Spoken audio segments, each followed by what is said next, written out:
Trying to think, it seems like anytime Brady made it to the Super Bowl, it seemed like it was always through home games too. Like when Brady lost, it seemed like it was road games.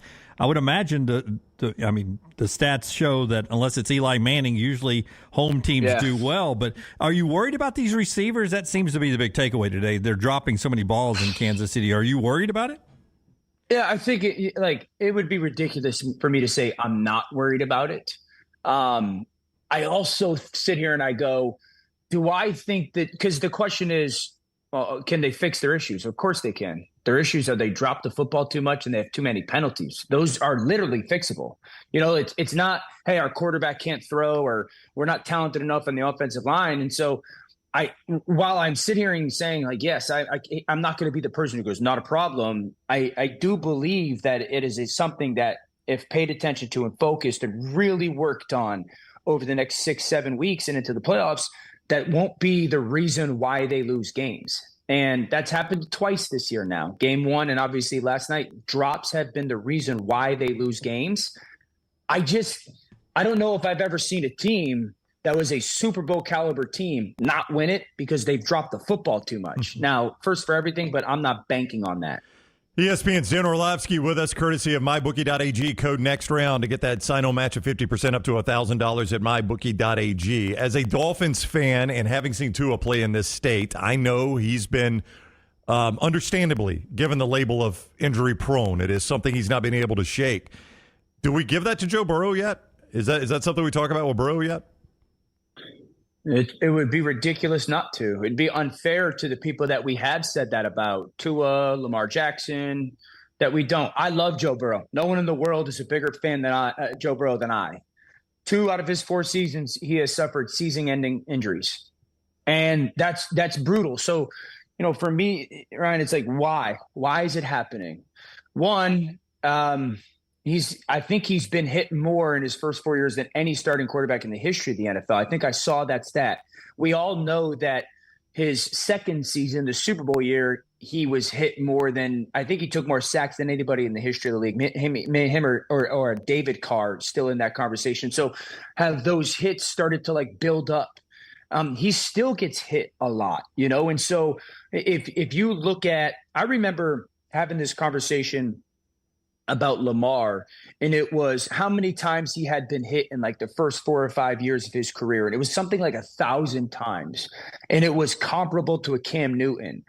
Well, Joe's obviously not that type of runner, but Joe has been hit in the first 4 years so many times that, yes, we can say that injuries have been a part of the conversation too much. So injury prone, however you want to call it, but they got to figure out how to fix that. Like they got to figure out, because it's not the question of, hey, is he good enough or are we good enough around him? It's like, how do we make sure we don't lose him because we get him hit too much way too often? Tom Brady is making news for a comment he made about there's a lot of mediocrity in the NFL.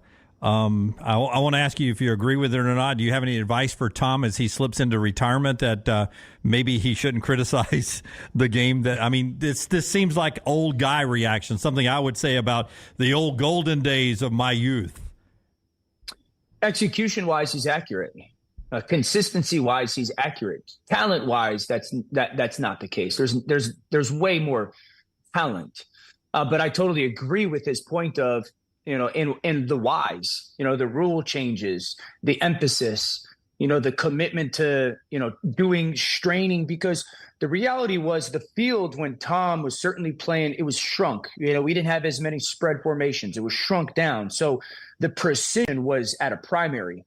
There's not this overwhelming. The Double Down Media podcast family is live and full of content for all ages. The Mystery Fifth Hour gives the next round hosts a chance to talk about everything but sports. Pour a glass of Bama and bourbon, our weekly college football conversation, while sipping some of the most interesting pours in the bourbon world. And our Not For All Ages podcast, The Last Call, presented by Redmont Vodka. LT has in-depth conversations with personalities like Clay Travis and Taylor Hicks. Find those podcasts and more by searching The Next Round on Apple and Spotify. And remember to like and subscribe. Follow LT on Twitter at @TheLanceTaylor. Jim Dunaway, Lance Taylor, Ryan Brown, and Rockstar. Live from the Birmingham Racecourse Casino Studios, the next round, presented by Bud Light, is on now. All right, here we go. So thankful to be together one more time before Thanksgiving. Again, we're off tomorrow, back with you Friday. Extended show. Rockstar, what time's our show on Friday? I've heard 8 a.m. I just found that out last night. 8 to 12. We found out with the listeners. 8 to 12. That's on me, man. So excited about that. I let the cat out of the bag a little too early on that. But 8 to 12, a little extra time coming up on Friday. Lunsford and Tyler and Forrester is on the back row. You just saw Rockstar and what looks to be new Roback gear there, Rocky. Is that new Roback gear? Go Roback. Yeah, I love it, man. I'll say that again, Roback. Go Roback. Go Roback. I watched Rockstar's video doing Coach O, and it's pretty good. Lunsford pushing him around on hand trucks. I was being delivered, man. Worth the price of admission. If you throw that box and say, put that over there. No, I don't need it anymore. I got my goods. Roback.com/TNR20. If you go to that website, you don't have to be a first-time person to get the 20% off on your purchase. That's for anybody. And it goes on through Black Friday right there, roback.com/TNR20, maybe even past that. So anytime you go to roback.com/TNR20, if you're in the chat, it's right there. Brown's got some on as well. You know, I was walking out the door today and told my wife, I said, I can't swear that they make the best hoodie in the world. But, buddy, it's got to be. Oh, it's pretty all. Is that a new one? Them all. Yeah, this is a new one. Yeah, I wouldn't know. I have never gotten a Roback hoodie, but I'm about to buy one. I bought three. I told you. Did we get a new shipment yesterday? Yeah, we did. I'm the. What'd you get? I get quarter zips. And, that sucks, man. Oh, God, Jim. Hey, at least you got I didn't get anything. No, you did. I just don't know you were gone, though, I think, when the videos got done. I'm sure you got hoodies back there. Yeah. I'm waiting on you. I'll show you if I did. Yeah. The best is Dunaway at the end. Hey, if there's anything that doesn't fit or doesn't like, you can just tell. No, I was like, if you too many hoodies, right? Yeah, here's the thing. We gave him, I wear the hoodies. You wear golf shirts because you play golf. That's why you got all the golf shirts. Yeah, I do have two new cool-looking golf shirts. I saw Lunsford's dad here. He had a really cool Roback. I saw him walking. When I was coming back in yesterday, he was coming out. I don't know if you got to see Mr. Lunsford. I did say hi to him back in the back office. But he had a nice little quarter zip on. Yeah. You know that Mr. Lunsford is one of those guys I have never seen not happy. Oh, yeah. No, always happy. Yeah, I can't envision him, and Miss Lunsford, too, come to think of it. Like they seem like the... Look at the ball of joy they created. Why? Is he back there? He is. I'll put you on live there. Lunsford, okay, I see a hand. Lunsford, your parents ever get mad? Well, as their child, yes. But out in public, no. I mean, your dad is always smiling. And your mom's the nicest person in the world, obviously. But I agree. I was just thinking about that when Lance said he saw him. I was like, I've never seen Mr. Lunsford. Yeah, I was showing Maddie. I think your parents still live in. I mean, I don't want to give the address. Same house? The same house, though, right? Yeah, I mean the one, the big Patriot head on the front. Yeah. Well, what's interesting with Lunsford, have you ever seen Laurel, his wife, in a bad mood? Nope. That's the happiest person I've ever seen in my life. I've never seen her raise her voice. Yeah. Lunsford always seems indifferent. Like he doesn't seem. Is that fair? Yeah. Like you can't really tell. Like I don't think he's in a bad mood. I don't think he's in a great mood. He's always the day before hibernation. Yeah, he's vacant of emotion is what he is. Yeah. I mean, that's not a bad thing. No, a lot of times, like if you didn't know him, if you were on a subway, you could be like, okay, like maybe he's going to feed the homeless. Maybe he just won the lottery, or maybe he's going to kill somebody. Or maybe he is homeless. You don't know. You just don't know. I've seen it. The only emotion I ever see is anger at poker. That's only time. I've never seen. But it's fun anger. Like you're at the table and the gamble doesn't go your way, and you're like, fiddlesticks, and then that's about as angry as I get. Does anybody blow their lid? Because I used to be one of those emotional guys where I would get way too competitive. I think Rocky was there. Ironically, I think it was on a Thanksgiving night where we were playing Trivial Pursuit. Or Uno. Uno's a little rough for you. Yeah, but Trivial Pursuit, the night I flipped the board and everybody left. Yeah. Does anybody do that at poker? The guy who, I hate calling him number 12, but I guess that's what I got to refer to him as. Number 12. Oh, he's got a temper? Oh, my goodness. 12's got a temper? He will throw a hat. 12 is by far and away not even remotely close to the best player in the club. So when he loses, puts a lot of pressure on himself. It's rough. And I got on he's the second best player. I got on his last nerve. It was after the show. Was it last Friday or something like that? He was doing practice hands with people, showing them how to play poker, and he was doing like, "This is a hobknocker. This is a wukahashi." No, he wasn't. And I started saying those things, and he was getting pissed, just looking at me like, This is not a game. This is not funny. I'm teaching. Let me guess. That was going on back in the office? Yes. Yeah. Well, how could you see the cards? There's no light on back there. I mean, there's That's true. It's like going into an illegal card den. I mean, that green room was built for entertaining, right? There's a bar and there's couches and, refreshments. But we should just make his room the green room, because that's where the conversations and poker's going on, lunch is going on back there. You know what, Jim? You're invited back there anytime you want. It's the commissary is what that is. Jim can't complain about it if he goes back there, though. Exactly. It's the treehouse. Well, I'm waiting for the party in the green room, and the party's in the back. No, in the back, that's where all the hoodies are, the robot hoodies. We just Pass them out like candy. There's a tree back there. They grow on them. Is that where the folks from FNN hang out too? Don't get me started. I don't know if you saw this, but Luntz does incredible work on the high school stuff, on the prep stuff for us, right? ALPreps.com is the website. By the way, I need my prep player of the week, Luntz. It's today. I haven't decided. Okay. So so Luntz does tremendous work, and he puts out brackets. And as a father who was having to worry, at least for the first round, about playoff sites to go watch your kid in dance line. That's right. You can't find good brackets. Well, you think about like how big of an inconvenience Yeah, is this? I'm worried where my team's going to be successful at. Yeah. I'm always like asking Luntz how where might we have to go for the first round, because I knew I wasn't going to go past the first round for sure. And you can't find them anywhere. Like you would think the Alabama High School Athletic Association would have them readily available. Worst website really in the good world. bracket. Yeah, really. So, but Lunsford does the best ones. He's got the best brackets. So there's some random. What do they do, Lunsford FNN? They do broadcasts up in your neck of the woods. Yeah, like so on YouTube and turns stuff. out, of course, they're based out of Anniston. When I look them up, they just take Lunsford's brackets for the website, put them on their website, and slap their own sponsor on Oh, them. why would you not, right? I mean, my God, how bold. Well, I guess until we file legal action on people can just steal our stuff, right? It happens all the time to us. Yeah, so, I mean, it should be used to it. and we play one song and we get dinged. I know, it's amazing. But until we punch somebody, we're going to be the punching bag, right? So you're saying we got to shank somebody in the prison walkway? I mean, high-powered university is going to play Barkley until we swing back, right? Mm-hmm. To maybe steal our brackets until we swing back, We're right? swing back. We're not going to mention their name though. I'm just saying. High-powered university. I'm just saying. Yeah, Big talkers. We are. straight called out FNN. Until we swing back, people are going to take it, and it's fine. It's fine. Well, it's just a joke though that you would stealing somebody's work is one thing, right? But then slapping an advertisement on it, how lazy is that? Like, well, it's probably payback for us. I don't know about you guys. I'm going to assume the two of you used to do reports in school where you just grab an encyclopedia, basically verbatim, when you were writing a book report on, we'll use Napoleon because the movie came out last night. But I didn't sell a sponsorship. You didn't sell a sponsorship, but you didn't source it, did you? I mean, sometimes you do, sometimes you don't. I don't know. I mean, I try to do it on this show as often as I can. Brownie, I didn't know this. We've been together 16 years until today when he said pre-show that I always thought Jim over-sources things on the show.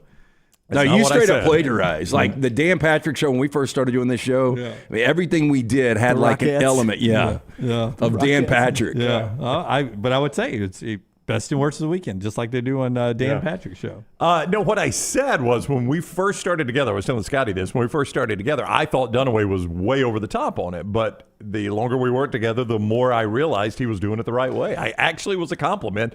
Does not surprise me that you only heard what you thought was a criticism when it was actually a major compliment. NH3425, I know we got to get into some stuff, but we're thankful for Taylor Corn. I would love for her to come grab the mic and just give her feedback on stealing content, because I love when people have passionate beliefs on certain things, and I think as much as we don't want people to plagiarize our stuff, I think she is number one. So Taylor, if you're listening, there's a chance she's in the bathroom. Could be. But if she's not, can't see the command center. We would love for her to roll in. And she's on delay as well. While she's making her way in here, maybe somebody can yell at her, tell her to come in here so she can give her thoughts on this. I'll tell you that the show is being brought to you by our friends at Maestro Dobel Diamante, 100% pure agave.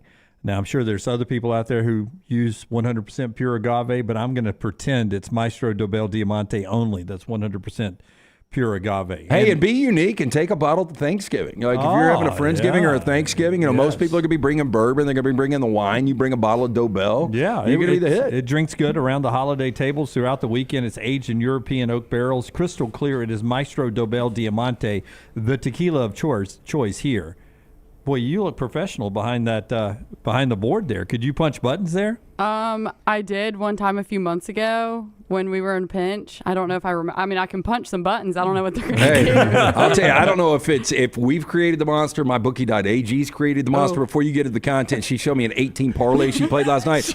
All player props, and she's like, this bad break. This I was like, you're 4-4 on an 18 parlay. If you're 7-1, you can give me a bad break. She was telling me like I had his over. He didn't play a minute in the fourth quarter. I was like, geez, little T. I'm starting to believe that some called him an MFer too. I mean, an 8-team player prop parlay. I was 5-3. I don't know why one of them looked red when it was supposed to be the numbers. It was a red X, so it threw me off as a loss. So it was. She said it was supposed to be green though. It was. I had over 25.5 points and. I don't even remember who it was. Scored 26, so I'll count that as a Jordan win. Clarkson.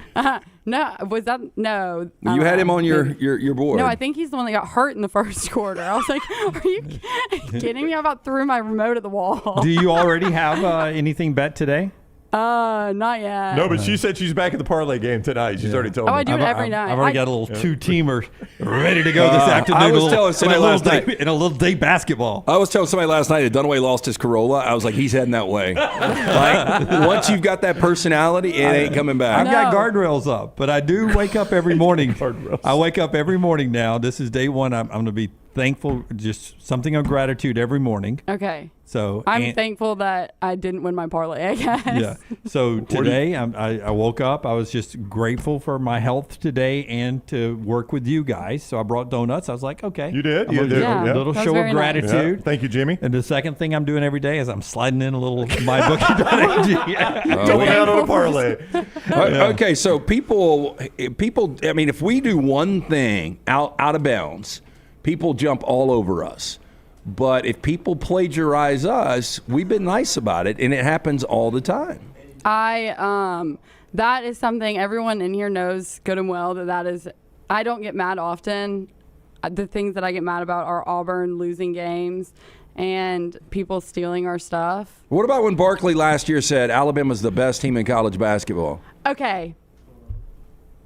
Alabama athletics. Dunaway I might not breathe another breath after I say this, but Alabama athletics stole a video from our show, cropped the logos out, and played it in their in the arena. Coliseum. Yeah, nonstop. Almost half the basketball season. Before Alabama lost a basketball game. And we would get it sent to us because people are like. That was complete horseshit. 1,000% horseshit. Yeah, I was with it. The only thing that is really wrong is cropping out the logos. Yeah, if they had cropped out the logo, we'd been fine with it. That's a big part of it. Yeah. If College Game Day can reach out to us and ask permission to use it, then whoever's running their video board can ask. Has Auburn ever done that to us? I think. Oh wait, they pulled audio from the burnout, and I called them out on it. I tweeted at them, and I said, "And where did you get this from?" I believe at Ryan Brown Live and Peter Burns on this. I mean, I don't care. And I said last year when I was getting so riled up about Alabama doing it,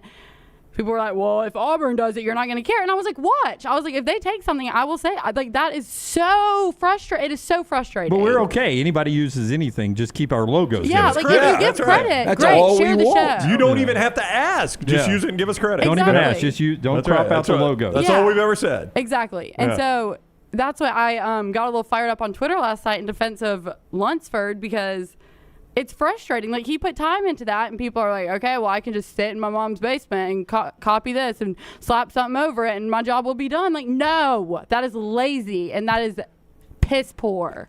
Stop doing it. It is. It actually makes me so mad because, like, y'all put time into coming up with topics for the show, getting guests. Everyone back here produces the show. Forrester pulls stuff. I pull stuff. You know, like, everyone does stuff, and then someone else is just sitting there scrolling. Oh, this is cool. I'll just take it and use it as my own. Wrong. Do not do it. And that is my TED Talk. Yeah. Happy Thanksgiving, little T. Happy Thanksgiving, guys. I can't wait till you go back and speak at Auburn one day. About copyright violations? Media ethics. Media ethics. I will, and I'll be like, one of our good rivals, the University of Alabama is the case study here. You're going to have to use the Auburn stuff. Yeah, I can use that too, but it wasn't nearly as bad because it was Because it was Auburn. Hey, no, because it was audio and they weren't playing in a stadium. It was like the audio overlay. I'm pretty sure it was audio overlay. It was on social media, right? Yeah. Yeah, they didn't play it 15 times in front of 15,000 people. However many people. Let me know your highly likely parlay to hit tonight. Hey, by the way, her parlay would have paid plus 135 to 1. I told her that's how you get those odds, Taylor. You're right. Yeah. I mean, what the issue is that the first time I did it, I bet like $2 and won 98, and so I was like, I'm invincible. I think I'm like 0-12 since then. That's how they hook you. Yep. But is it getting hot in here, or am I? Well, I think you're a little nervous when Taylor's unloading on people. No. I am like sweating hot. I feel great. No, it's very comfortable. Lance has got on a daggum jacket. Oh my gosh. Over a quarter zip. I may be getting sick then, or dying of an aneurysm. Yeah, either one. Rockstar. I told you guys I was convinced I had food poisoning last night because I went to this joint that the lettuce was brown. I had to send it back, and then the next salad they sent out had a hair in it. Just a complete disaster. And I knew I was getting food poisoning. You guys ever had it? I've had what I think was, the infamous Plaza Cinemas. I think they say in the line of fire. You don't think you have it, you know you have it. Yeah. Well, that's what I'm saying.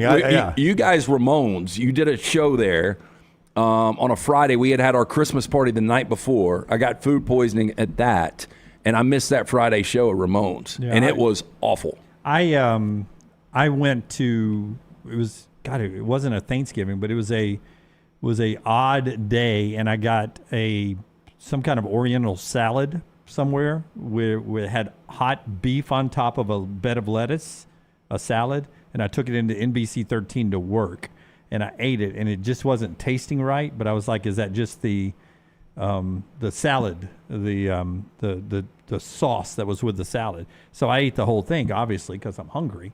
But by the time we get to between 5 and 6 o'clock local news, I was throwing up and pooping. And I thought to myself, pooping, and I thought you shit your intestines. Always pooping. I thought to myself, that's the question I was going to ask you guys. It's called hot flashes. Do men, when they get older, do they go through menopause?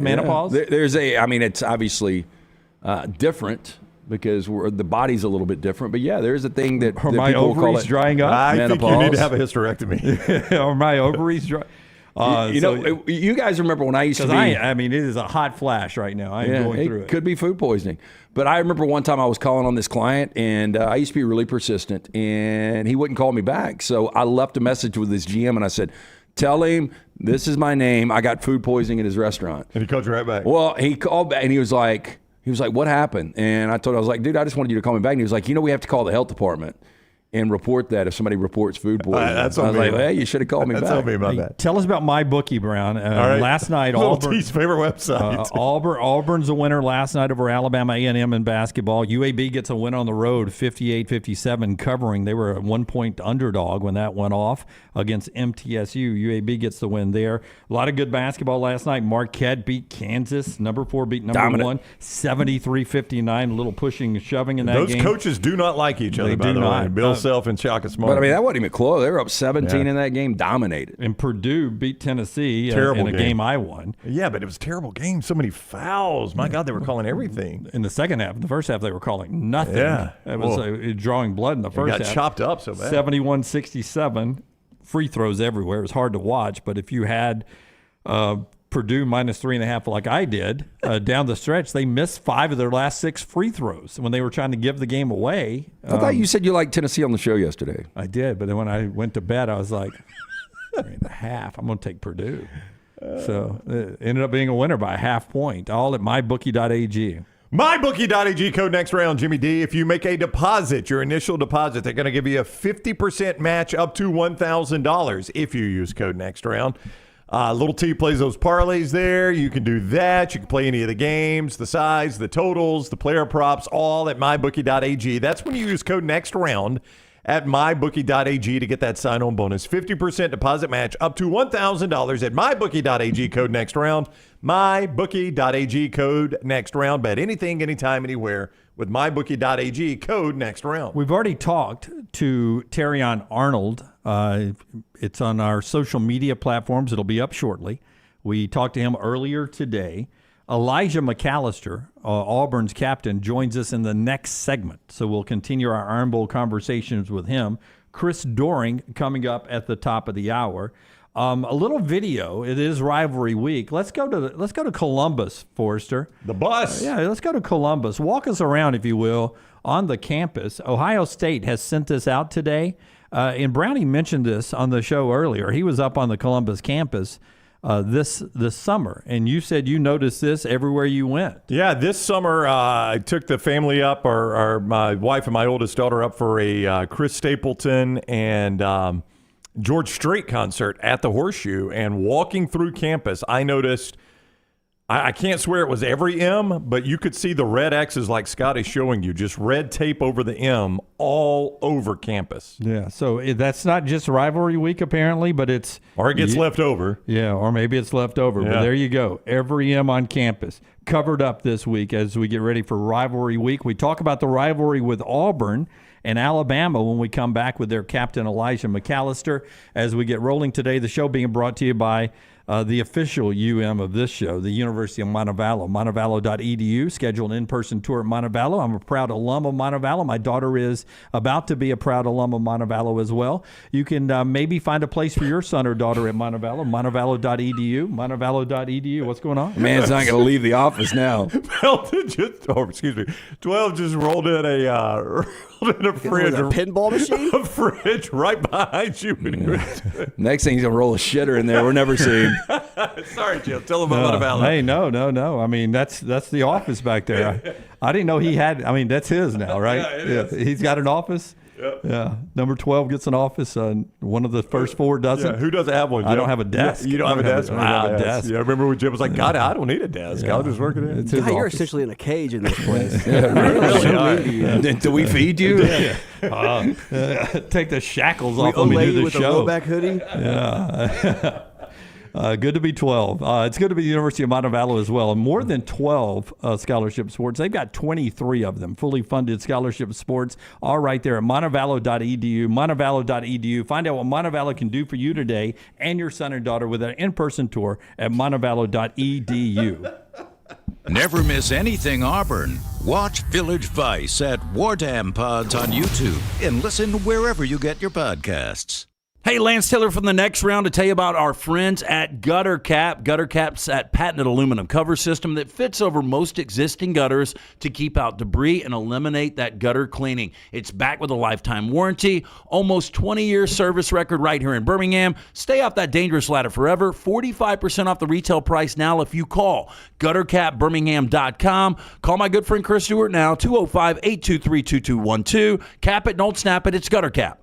The Next Round Golf Cart is here. Your chance to play 4 area golf courses for just $89. Get 18 holes in cart at Limestone Springs, Cross Creek, The Meadows, and the newly renovated Woodward Golf Club. A $247 value for just $89. Get your golf cart now at nextround.store. Remember the name Way to Wellness if you're battling weight loss in your life. I'm Jim Dunaway from The Next Round. There was a time I was over 216 pounds until Way to Wellness helped me lose 45 pounds, and now for over 2 years, they've helped me keep that weight off. Here's their website, aplanforme.com, aplanforme.com. That's a great name for a website because there's no cookie cutter plan. Everything is designed specifically for you. No contract, no sign-up fees, and your first consultation is free at Way to Wellness. The wait is over. Tonali has arrived. Beautifully distinctive Italian styling and performance. Come test drive the all-new 2024 Alfa Romeo Tonali plug-in hybrid at Alfa Romeo of Birmingham. The all-new Tonali offers best-in-class horsepower and torque, fastest 0 to 60 times in its class, plus best-in-class range with full electric charge. And best of all, qualified Tonali leasees are eligible for up to $7,500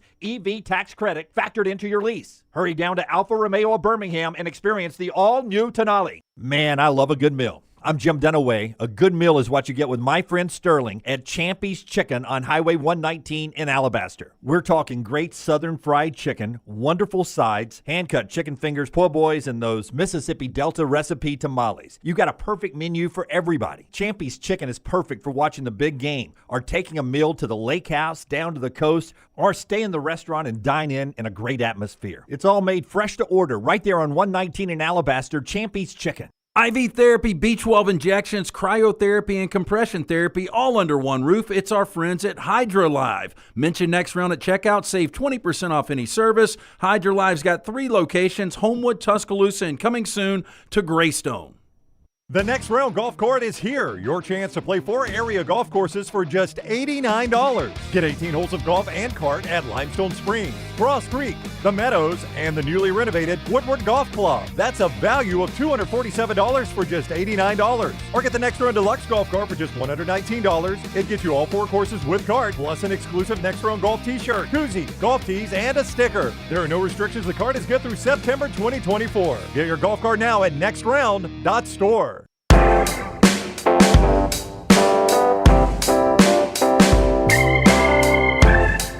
Let's talk to the man, Elijah McAllister. As we get over there to him, though, I'll remind you that Milo's, you're going to get tired of turkey at some point this weekend, and a good original Milo's burger will be so good with their crinkle-cut fries. Maybe you want these loaded fries. You download the Milo's app, use our promo code NEXTROUND, and you get the fries for free. Can't beat that for the first time, right? Mexi fries, saucy fries, they look fantastic. When you get tired of the turkey, it may take a day, may take 2, may take 3, but eventually you'll want a little Milo's burger. Milo's app. Use the promo code NEXTROUND. All right, let's talk some Iron Bowl with Elijah McAllister. The Auburn team captain joins us each week, courtesy of Craneworks and Rentalworks. The big guy says check out the big dog, Craneworks and Rentalworks. He's with us on the JohnstonRVCenter.com hotline. What is up, Elijah McAllister? How are you today? Doing well yourself? Doing awesome. Thanks a lot. Listen, I know you're aware of this. It was a tough game Saturday. When you guys looked yourself in the mirror Saturday night, Sunday, what was the result of a tough loss like that? Yeah, I mean, it was tough. Tough pill to swallow. It was honestly just a lot of uncertainty about how we came out and how we played. We didn't like how we showed up and what we put on tape Saturday, and it was really not much to talk about, to be honest, afterwards, because it just wasn't, who we are as a team. So we really just threw the game in the trash and flushed it in the toilet and moved forward to this week. I know it's a real thing that teams sometimes look ahead to the competition. Were you guys possibly looking ahead to the Iron Bowl? I mean, we like to think we took a good focus to New Mexico State and really focused on that week and,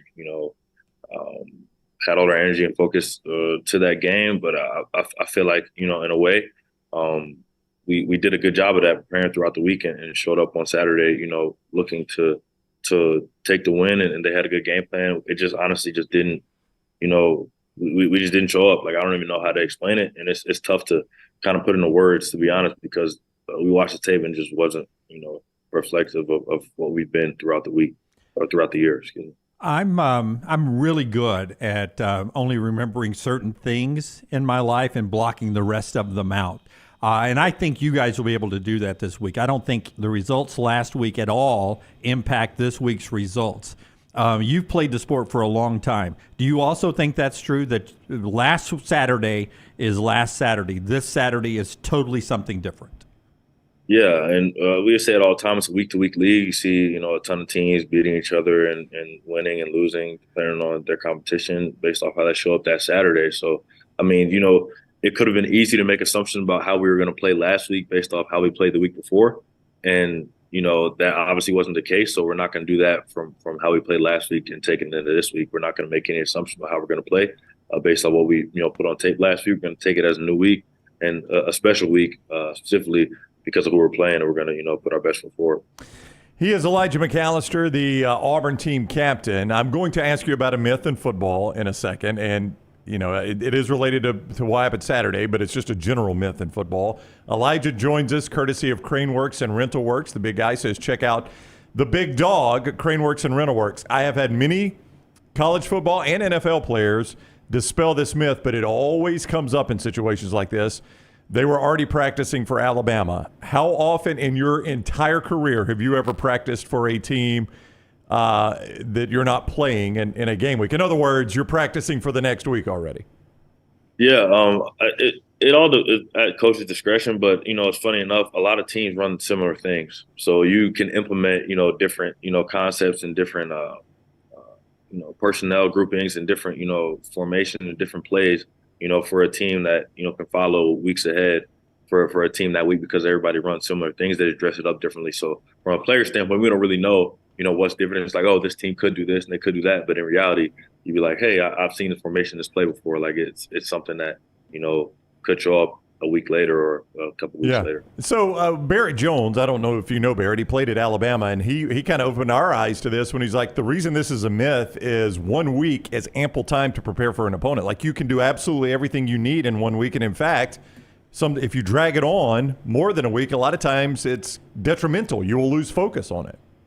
Yeah, you'll lose focus on it. You'll start overthinking. It's almost like when you're anticipating something so much, you only can see that look and only can see that thing. And you know how it is. Coaches are good and players are good too. One little tweak can throw off your eyes and mess up the complete, play that you're assuming that you're going to get. So it can definitely, allow you to overthink or, honestly get, tired of seeing it. You guys are about to get one of the hottest teams in college football and one of the hottest players in Jalen Milroe. When you look at number 4 on film, from the Texas game to Kentucky, what has changed so much for Jalen Milroe? Yeah, he's not taking as many sacks as he did throughout earlier in the year, and he's also, doing a good job protecting the ball. He's running the ball at a high level and throwing the ball at a high level, particularly the deep ball. So it's just, like a lot of quarterbacks in this league, he's dynamic, and the offense runs through him. So it's going to be, important that we continue to, do well in the game plan for the week as we start looking at, Alabama and focusing on them. But, weird things happen in this stadium. It's a rivalry week, so anything goes. The record, the hotness, the whatever external factors that go in really kind of go out the window in these 60 minutes of this ball game. Does his size remind you of anybody you've played in your years in the SEC? Man, not really, because he's so like muscular, more like stocky. Like he doesn't really remind me of anybody that I played at the quarterback position. Yeah, he's thicker than KJ Jefferson, right? Yeah. Yeah, and more like cut up in that way. But I don't think he reminds me of anybody that I played. He's pretty unique in that sense with how his body makeup is. All right, so Thanksgiving is tomorrow. What is your favorite part about Thanksgiving? Well, the food, obviously, because I feel like you can only get a certain type of meal like that on special occasions, Thanksgiving, Christmas, Easter, different holidays. So, like, you get all the ham and the turkey, the dressing, mac and cheese, the mashed potatoes, all the sweet potatoes, all that mix of food you don't really get on special. You only get on special occasions. So that's my favorite part of Thanksgiving, just the food. Like, obviously the family and being thankful for stuff, but that food is special. Now, I will say this as a lifelong Southerner. We think we do food better than anybody. You've had them both. You've had a New York, New Jersey Thanksgiving meal and a Deep South Thanksgiving meal. Do we do it better? 100%, honestly. And I'm very biased in my home state in that area, but Thanksgiving is like no other down here, and the food is a lot different. It's better. I wouldn't say it's healthier, but it's better. All right, we don't care about healthier. Tell me what makes it better. What makes the Southern Thanksgiving meal better than the Northeast Thanksgiving meal? Butter. Well, butter does help, yes. Yeah, I don't know. I guess it's the ingredients. Like, just the guys know how to cook down here. I don't really know how to explain it. Like, even when I, go to different restaurants and, get different things from my teammates, parents, or, I try to get a home cooked meal as much as I can because I'm not home often from different, people's families. I'm like, man, this is amazing. And I got a couple friends from Louisiana. They're like, man, food down here is so much better. So I don't know. Maybe it's the ingredients. Yeah. You did the Southern accent for a second, too. I like the imitation. Elijah, have a great Thanksgiving, man. We appreciate the time as always. Yes, sir. Appreciate y'all. All right, buddy. Take care. Elijah McAllister with us on the JohnstonRVCenter.com hotline. He and all of our Alabama players presented by Craneworks and Rental Works. You see Tyler Booker every single Monday, Elijah McAllister every single Wednesday, both big guys. And they say check out the big dog, Craneworks and Rental Works. Really interesting. Last night I was watching a little bit of the Squadron play last night. A big game from Trey Jemison. They win again last night. Nice crowd on hand. You can be a part of the next Squadron game happening Sunday, November the 26th. Get down there and enjoy the Commander's birthday. That's that's Birmingham's MVP, the most valuable Pelican, the Commander. That's the mascot. It's birthday day coming up 3 o'clock in Sunday's tip. Help the Squadron pull off the win against the biggest rival. Memphis is in town, the Memphis Hustle. And they'll have a little basketball and barbecue all cooking together down there with Commander's birthday. It's all at Legacy Arena Sunday, 3 o'clock, with our friends at the Birmingham Squadron. You can get your tickets at the gate real easy to do, and a nice crowd last night for another Squadron win. They're one of the best teams in the league. Also last night, we had the college football playoff rankings that were dropped. And as expected, Washington jumped over Florida State. And as we said on the show all week long, we did not expect any of that to have to do with Jordan Travis. They are going by what they have been put on tape, not projecting forward. And Washington's win over Oregon State put them over Florida State. But Florida State is still fifth, ahead of Oregon, Texas, Alabama, Missouri, Louisville in the top 10. But as we said last week, top 8 is where the playoff contenders are from Alabama on up. Really no surprise there, was there? No, and I don't know if you guys watched. I was at Good Dog. I took Bullet and Chili to get a little exercise, and they were unveiling. So I was standing there, and, of course, they go to Georgia first, and then Ohio State, and then Michigan, and then they sit there and they wait on 4 and 5. And I'm like, this is so damn dumb. And so I finally walked off. I knew Washington was going to be 4, but to play up the drama of 4 and 5 right now. That's where the drama is, though. But is it really drama? Well, I think the most informative thing will be how they handle next week's. That's the one that's going to inform you on everything you need to know, because there is a guarantee of a shakeup in the top 4 next week. Right. So what they do with Florida State next week, now look, that's assuming Florida State beats Florida, which I don't think will happen, honestly. I think Florida's going to win that game, and that's probably going to take care of this for the committee. But, Lance, what they do next week, once they have to move Ohio State or Michigan out, I think is going to tell you everything they need to know. Well, I mean, this thing is such a joke right now. Do you think anybody in that room believes Alabama is what do they have, an 8? Yeah. I don't think anybody in that room believes Florida State's the 5th team without their quarterback. But see, Alabama has to be 8 because of Texas. Yeah, right? And you notice, I always point this out, go down all the way to number 24, where you have Clemson.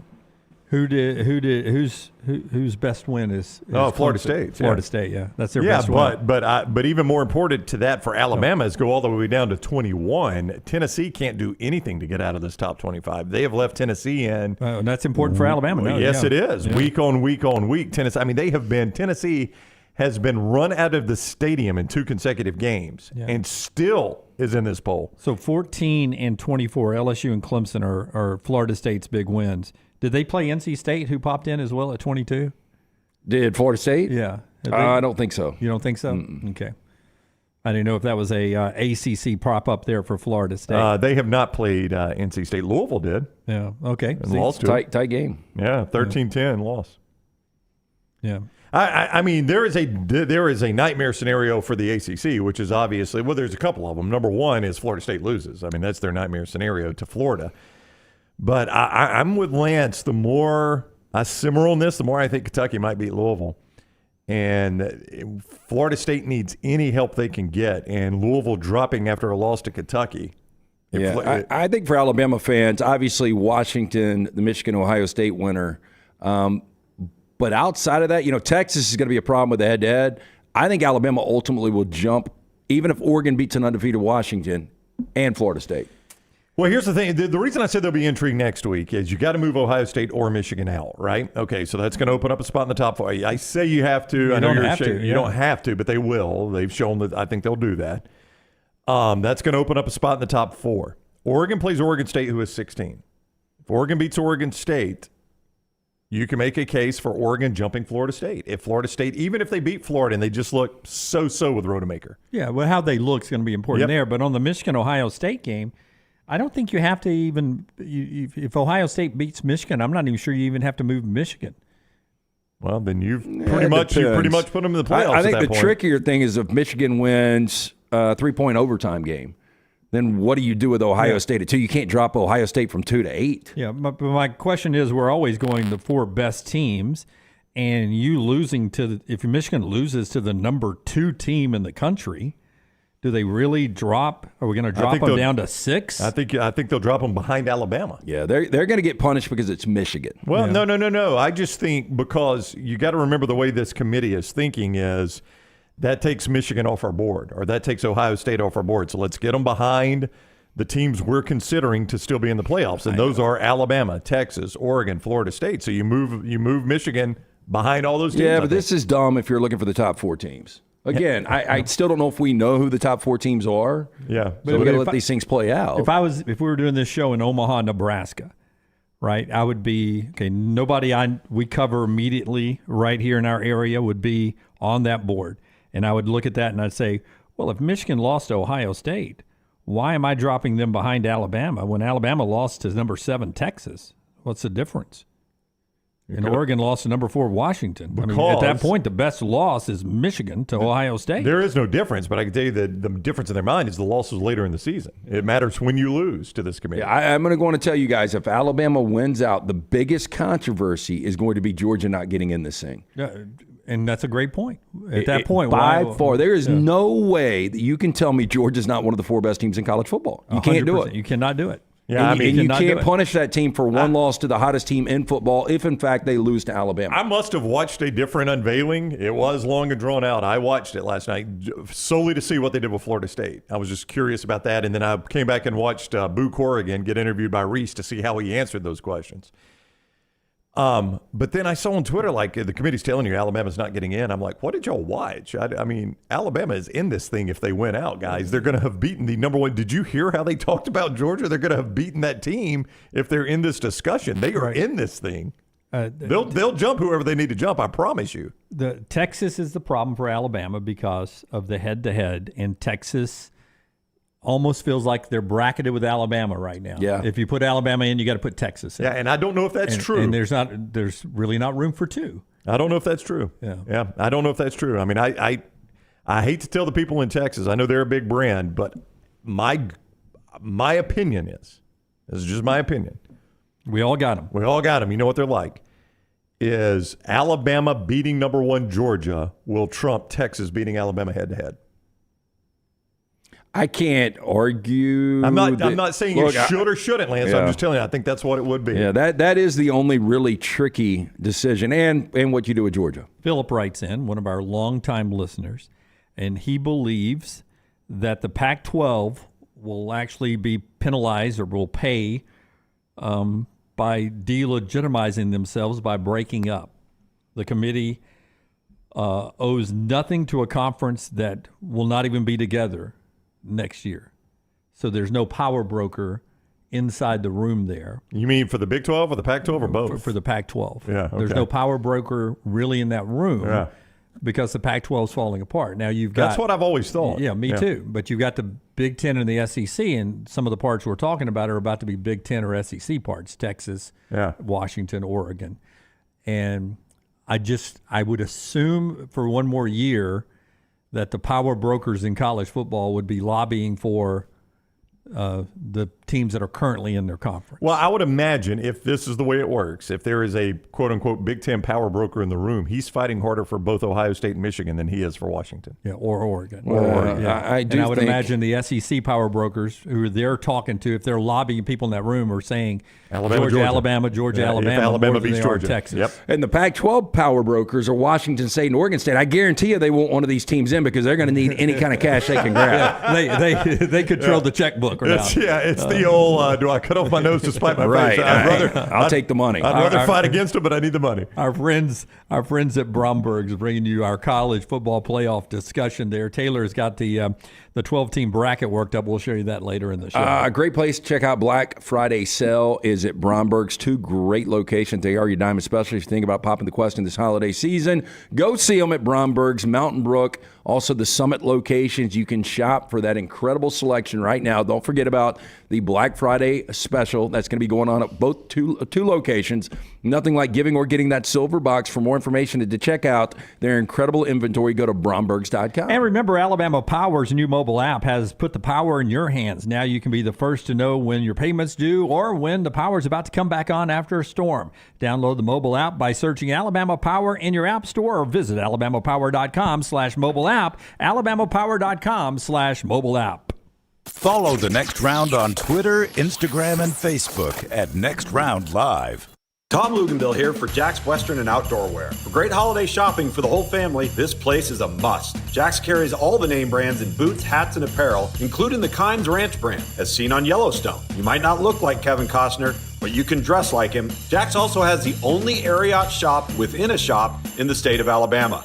Come see us every Monday through Saturday from 8 a.m. to 8 p.m. and Sundays from 1 p.m. to 6 p.m. Just look for the big red building off I-65, exit 304 in Coleman.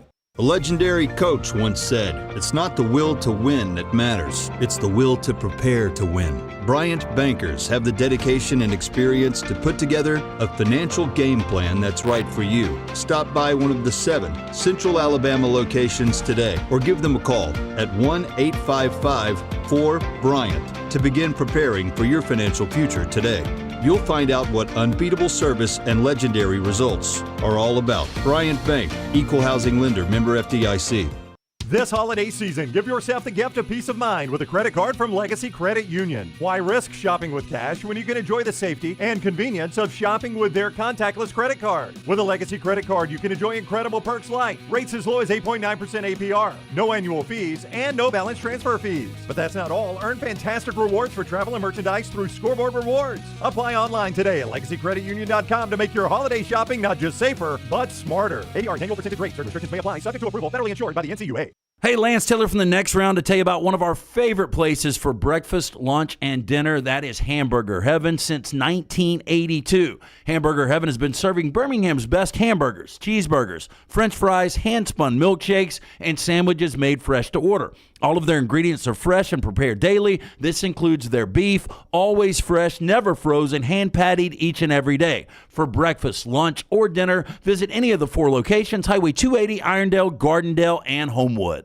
Ryan Brown here for The Next Round with a question for you. Are you on the bandwagon yet? Bandwagon wants to invite you to one of their 3 retail locations in Birmingham for all your holiday shopping. Bandwagon has the top brands in sporting goods, athleisure, and lifestyle apparel. You can check your entire family off the list at Bandwagon with brands like Task, Bird Dog, and Varley, plus the best in sports equipment. Visit the Bandwagon locations in Cahaba Heights, Homewood, and Trussville, or online, bandwagonsports.com. Next Round listeners, it's time to jump on the bandwagon. The Double Down Media podcast family is live and full of content for all ages. The Mystery Fifth Hour gives the Next Round host a chance to talk about everything but sports. Pour a glass of Bama and bourbon, our weekly college football conversation while sipping some of the most interesting pours in the bourbon world. And our Not For All Ages podcast, The Last Call. LT takes off the gloves for an in-depth conversation with stars like Taylor Hicks, presented by Redmond Vodka. Find those podcasts and more by searching The Next Round on Apple, Spotify, and on our website, nextroundlive.com.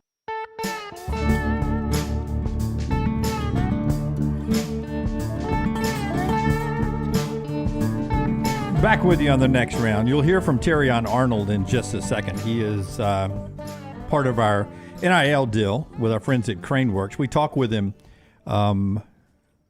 before the show, and that extended interview is up on all of our social media platforms. Look what I found. Oh, I know.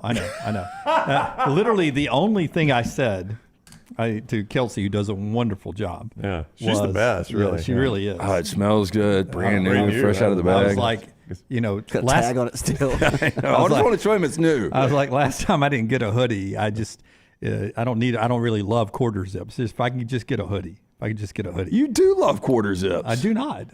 He loves quarter zips. I do, yeah. He keeps getting the hoodies. Well, you get more gear than anybody up here, rollback wise. I do. Yeah, and you're the golfer. That's right. I am the golfer. If we were all getting quarter zips, I don't like quarter zips and I don't like golf shirts. If we were all getting quarter zips, what do you think you'd be saying? No.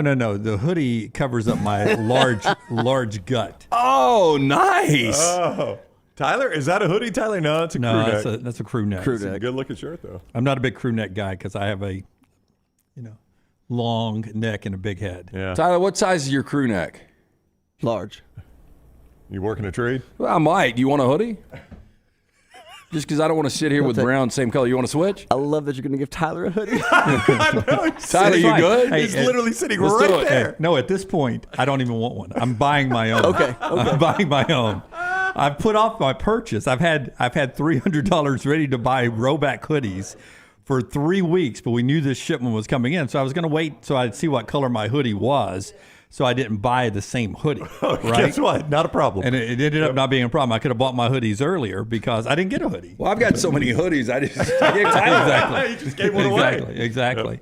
Roback. This is your Alabama color too, Dunaway. That's Hawaiian. No, that's Mississippi State, Texas A&M. Hail State. Roback.com/TNR20. Roback.com/TNR20. Nothing would make me happier this holiday season than for every damn one of you to buy a hoodie and send me a picture of you in a Roback hoodie. All of you. Everyone. Make sure Roback has no hoodies left when I finally now go buy my own. Sorry, we're out of hoodies. Birmingham. Well, we got a quarter zip for you. The next round has killed us. Got a couple bumper stickers for you. Roback.com/TNR20. Look at Tyler in his hoodie. Yeah, you look good, Tyler. That's a good color in you with your skin.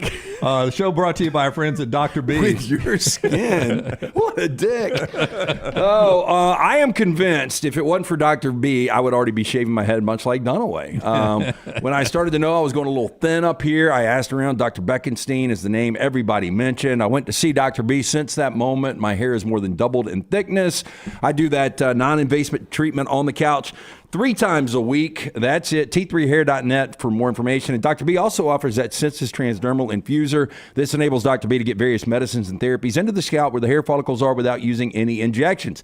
This is revolutionary as Dr. B can pinpoint delivery of a patient's genetically specific products without any needles. Call today. Schedule that consultation, 205-319-0316 or T3hair.net. Chris Doring coming up at the top of the hour. Here's a sampling of what you get if you go watch Terrion Arnold on our platforms, wherever you get your podcast, video and audio-wise. Here's Terrion talking Iron Bowl with us earlier. Yeah, I was I'm over there talking. Me and Jay Mill, we were over there talking, and then you just remember Auburn, like Jordan Hare Stadium, they started chanting F Nick Saban. So when they started doing that, I was all right, man, okay. And then like Jay Mill, myself, we're looking, we like, man, we still got hope. Some of the guys, they're like, man, how we got hope, man? We down with 60 seconds left, 0 timeout. Jay Mill out there like, hey, we got Bryce Young.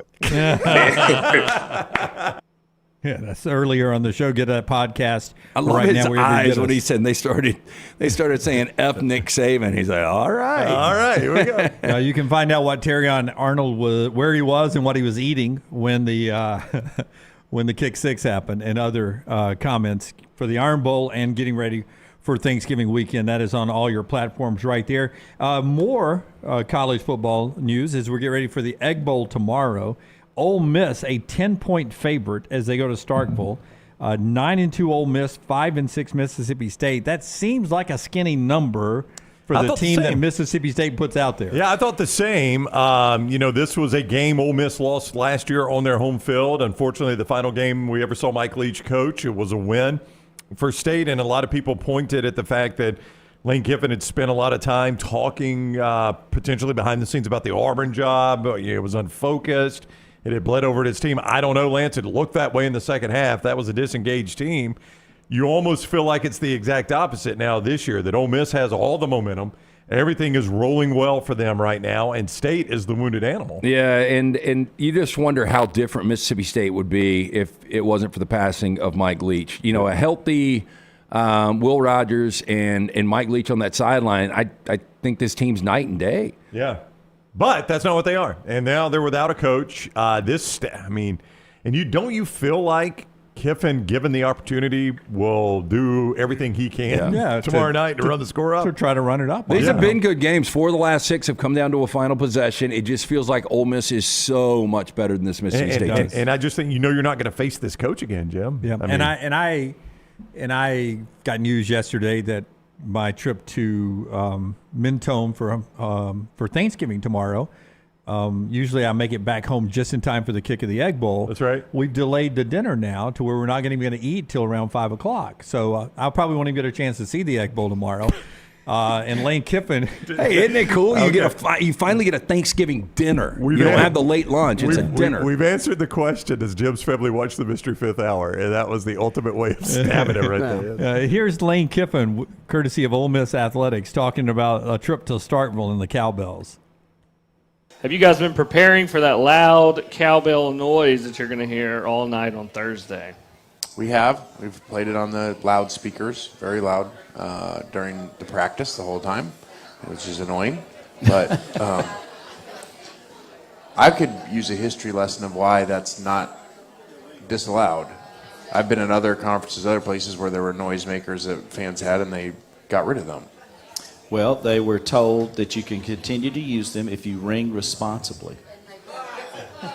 So if they quit ringing them when you go to the line of scrimmage and snap, unfortunately against Ole Miss, that doesn't always happen. Oh, that's a dumb rule. Nobody's going to follow that. Nor would you if you were a Bulldog fan. No, I mean, Very soft-spoken man there. Yeah, I love how it's different against Ole Miss. Of course, Ole Miss, we don't get the call. They never ring responsibly against Ole Miss, but they do against Alabama and Auburn. Everybody that goes over there says the whole ring responsibly thing's a joke. That said, we've talked to numerous players on numerous teams or different teams that have said, really, once they all start ringing, you just kind of, it's just noise. It's not really that big a deal. And I do think they ring responsibly. Really, I mean, if you're there, this year probably, and at 15 seconds, they dies. There's some, but it dies down considerably. I think they do ring. Flip it on that early 11 o'clock game and seeing a Starkville crowd with that ringing. I can't imagine having a hangover and being in the middle of that, especially like in hot September. Oof. Yeah, but it doesn't make sense that they're allowed to do that. But then you go watch Oklahoma State, and they can bang those paddles right up to the all the way through. And bands are supposed to shut it down. Yeah. They're not supposed to be playing when teams are at the line of scrimmage either. I don't know if that's always followed. Some places pump in crowd noise. We saw it with LSU earlier this year. We've seen it numerous times. The best way to stop those cowbells from ringing, you take care of it. Yeah, and you get a lead, they'll quit. And there's a good chance Ole Miss will take care of it tomorrow. Ole Miss, the better team in this one, but only a 10-point favorite. Couple NFL games tomorrow as well, a trio of games. We'll talk to Chris Doring, college football, more NFL coming up a little bit later on. Speaking of the NFL, though, 28.9 million people watch Monday Night Football this past Monday night, the most watched Monday Night Football game in over 25 years. Incredible. There was a lot of play in that. Number one, it's maybe the best team in the NFL with the Eagles. Maybe the two best. Well, the most watched team now. Kansas City, they've got to be the most watched team in the NFL right now. That was the other factor. Because of not only the star power of Pat Mahomes and Travis Kelce, but now you got the Taylor Swift angle. Yeah, and I got to think a lot of people watched just to see if she was there, right? Yeah, I'm sure. There was some of that. Yeah, I think it was because it was one of the better games. Well, that helped. On Monday Night Football. That's still a weeknight primetime game. Super Bowl matchup. And it was a rematch of the Super Bowl of two teams that were still pretty good with some star power there. I think that had a lot to do with it as well. Doering on this rivalry weekend coming up, and what to expect from Florida State, Florida, and a lot more. The show being brought to you by a couple of great folks. One of them, our friends at JohnstonRVCenter.com. I-65 exit 304 in Coleman, 334 in Decatur. I got a message from Nick Johnston there at Johnston RV just yesterday, and he said, hey, you guys are killing it, and sales have been through the roof. So here's what we need. We've got a lot of trade-ins. Tell everybody that the pre-owned inventory has never been better. You guys have responded so well on the next round. Their pre-owned inventory is through the roof. So here's what you can do. Save thousands on gently used models ranging from travel trailers, fifth wheels, toy haulers, luxurious motor homes, exclusive lifetime warranty on pre-owned models that are 2 years old or newer. And if you want to get something new floor plans are there starting as low as $179 a month. The stuff they saw there at the Forest River Expo. I-65 exit 304 in Coleman, 334 in Decatur, and always online at JohnstonRVCenter.com. And don't forget about our friends at HydroLive this holiday season. How about the gift of hydration? You can get gift cards right now at HydroLive. IV therapy, B12 injections, cryotherapy, compression therapy. It's all under one roof. They're open 7 days a week, 9 a.m. to 6 p.m. If you can't make it to one of the great locations, it's okay. A nurse can actually come to your home or business. Go to hydrolifetherapy.com. Mention Next Round at checkout. You're going to save 20% off any of the great services. For more information, follow them on Facebook and Instagram at Hydrolife Therapy. The NFL Network's Daniel Jeremiah and Ryan Brown. DJ Football Weekly at Disrupt the Media on YouTube and wherever you get your podcasts. Start your holiday shopping at Timberline Golf Club. On November 20th, just ahead of Black Friday, you can get gift cards which make the perfect gift. No need to worry about size, color, or returns. Plus, you'll get more bang for your buck with a Timberline gift card. You buy a $100 gift card and receive a 10% bonus, making that gift card $110. Buy a $250 gift card, that's an 18% bonus, making the card worth $295. A $500 gift card gets a 25% bonus, making it worth $625. Get your free money from Timberline. IV therapy, B12 injections, cryotherapy, and compression therapy all under one roof. It's our friends at Hydra Live Therapy. IV therapy treatments are packed with nutrients to increase energy, reduce stress and anxiety, and boost your immune system, and more. If you mention the Next Round at checkout, save 20% off any service. You can join the IV League today. Members are rewarded with deep discounts. Make sure you ask about that. Hydra Life Therapy open 7 days a week. Homewood, Tuscaloosa, and coming soon to Greystone. It's time to start thinking about employee holiday gifts. Consider getting your hardworking guys a pair of Red Wing boots. Each day your employees are on the job site helping your company succeed, so reward them with comfort at its best. The Red Wing mobile shoe truck can visit your shop and fit your employees with a great selection of boots. Or Red Wing gift cards can be purchased at your local Red Wing store, available in all amounts. Whichever program you choose, your employees will appreciate the quality, service, and selection from Red Wing shoes, and they'll also be thankful they have such a great boss. Reward your employees this holiday season with Red Wing shoes. Start your day online with our website, nextroundlive.com. The latest videos, podcasts, and college football stories. It's also a great way to stream the show or shop in the Next Round store. Stay connected by visiting nextroundlive.com. That's nextroundlive.com. Are you ready to make this holiday season one to remember? Legacy Credit Union is here to make your dreams come true with their lifestyle loans. Whether you need a little extra cash for gifts or you want to take that unforgettable holiday vacation, Legacy has the right loan for you. With affordable monthly payments, flexible terms, and absolutely no collateral required, Legacy Credit Union is your trusted partner for your stress-free holiday season. Apply in minutes. Go to LegacyCreditUnion.com to get the financial support you need to enjoy the holidays to the fullest. Again, LegacyCreditUnion.com. Restrictions apply. See credit union for details. Federally insured by the NCUA. Twin Peaks is the best in the game. Here, you're in the red zone for every college rivalry and divisional matchup all season long. I mean, where else are the scenic views as good as your view of the game? Only at Twin Peaks, the #1 sports bar. What would happen if Santa came down your chimney and discovered fire damage in your home? What if he came down the chimney and discovered a wet floor? Santa's elves can't clean it up. You would have a lot of unhappy children Christmas morning. If that happens, contact DryTech Water Restoration immediately and make sure your children have a Merry Christmas. DryTech can clean up the mess and get in touch with your insurance company. Call DryTech 205-637-0143 and make sure your holidays are safe and happy. Happy holidays to all from DryTech Water Restoration.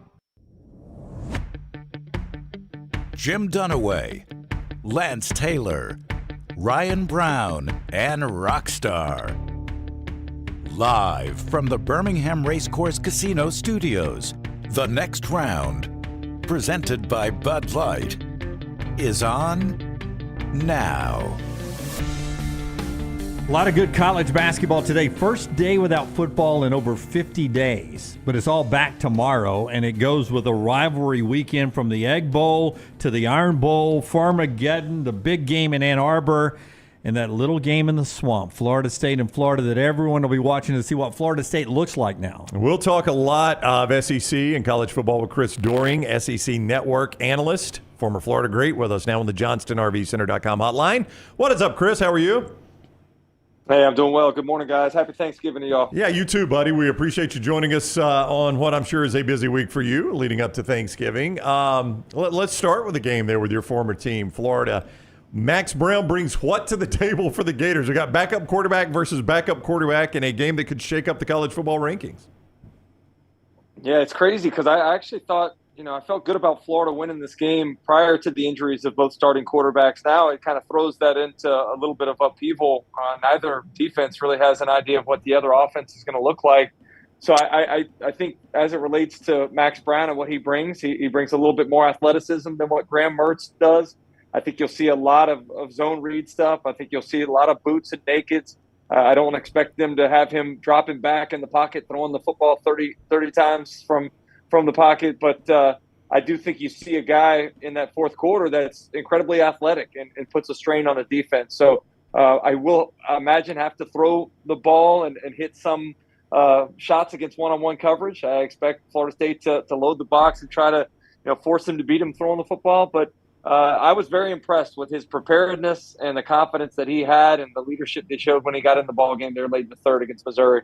When you go back to Labor Day weekend, Florida State, what they did in the second half, probably the best 30 minutes of football they played against LSU. I mean, to shut down that LSU offense was impressive. Since then, I just haven't seen a dominant Florida State team. How good do you think they are? Yeah, it's funny because when I was watching that game, it looked a lot like some of those 90s FSU defenses that I played against, very athletic, very physical, very fast, and aggressive. But it certainly has been a far cry from that game for much of the season. I think Florida State's a good team. I don't know that they're a great team. I don't know that they've really been challenged a lot in the ACC this year. And it's crazy how the reputation of that league has changed from week 1 and 2 to where it is now. But I do think this is an interesting spot for them. Undefeated, pressure on them, trying to work their way back into the top 4 of the College Football Playoff Committee. Having to go to the Swamp the week before they have to play in the ACC title game. I can tell you it was always kind of a tough spot for us playing Florida State before we go to the SEC championship game. So they'll feel a lot of pressure, I imagine. And for Florida, nothing really to lose. I think you go out there, you play loose, and I think you're going to see an atmosphere in the Swamp that's much like what it used to be like in the 90s when I was there.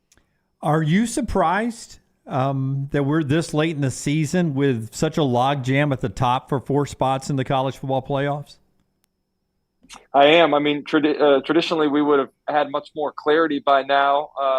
We haven't really had that weekend of chaos yet. Maybe it comes this weekend. It just seems like everything's kind of gone chalky as the season's worn on. And I'm anxious to see if there are some upsets. Obviously, that would be a huge one with Florida taking down Florida State, knocking them out of the mix. I actually think the SEC has a great chance this weekend against the ACC, and I don't know what that's based in, other than just watching these conference teams kind of progress throughout the season. South Carolina's playing their best ball right now. I think Florida is playing really well on offense at this point. Obviously, Georgia's a beast, and don't expect much competition there. But I think this could be a real upsetting weekend for the ACC as a whole, with potentially having Florida State knocked out and Louisville, your other ACC title team, getting beat by Kentucky. Chris Doring is with us, SEC Network analyst at Chris Doring on Twitter, at cdoring28 on Instagram. He's on the JohnstonRVCenter.com hotline with us. How do you explain what happened to Auburn, a team that seemed like they were headed in the right direction? The offense had actually started to look good, and then you play New Mexico State and get dominated in every phase of the game. Yeah, it was a weird weekend because, there were a lot of teams that were playing overmatched opponents in the SEC, and a lot of them started slow. Outside of Alabama, it was like kind of the MO of the day for SEC teams. The difference being is that most of these SEC teams were able to get things cranked up at halftime and make the game look much different in the second half. For Auburn, it was much of the same, and you go back and look at some of the statistics in that second half. Auburn outrushed 146 yards to 12. New Mexico State, 4 sacks in the second half to Auburn's none. 7 of 9 on third and fourth down for New Mexico State to possess the ball for almost 20 minutes. That, to me, is domination on the line of scrimmage. Yeah. And Jerry Kill mentioned it in his post-game interview. That was what was most surprising to me. I could see teams playing down a little bit in that challenging week before rivalry weekend. But I just to get dominated the way they did play after play in that second half was surprising, and I think it really changed what my opinion is of this weekend's Iron Bowl. Before the season, I thought this Texas A&M LSU game was going to be massive for the SEC West, and obviously it hasn't been that. It's been a disappointing season for A&M. With that said, they've held 4 opponents without an offensive touchdown.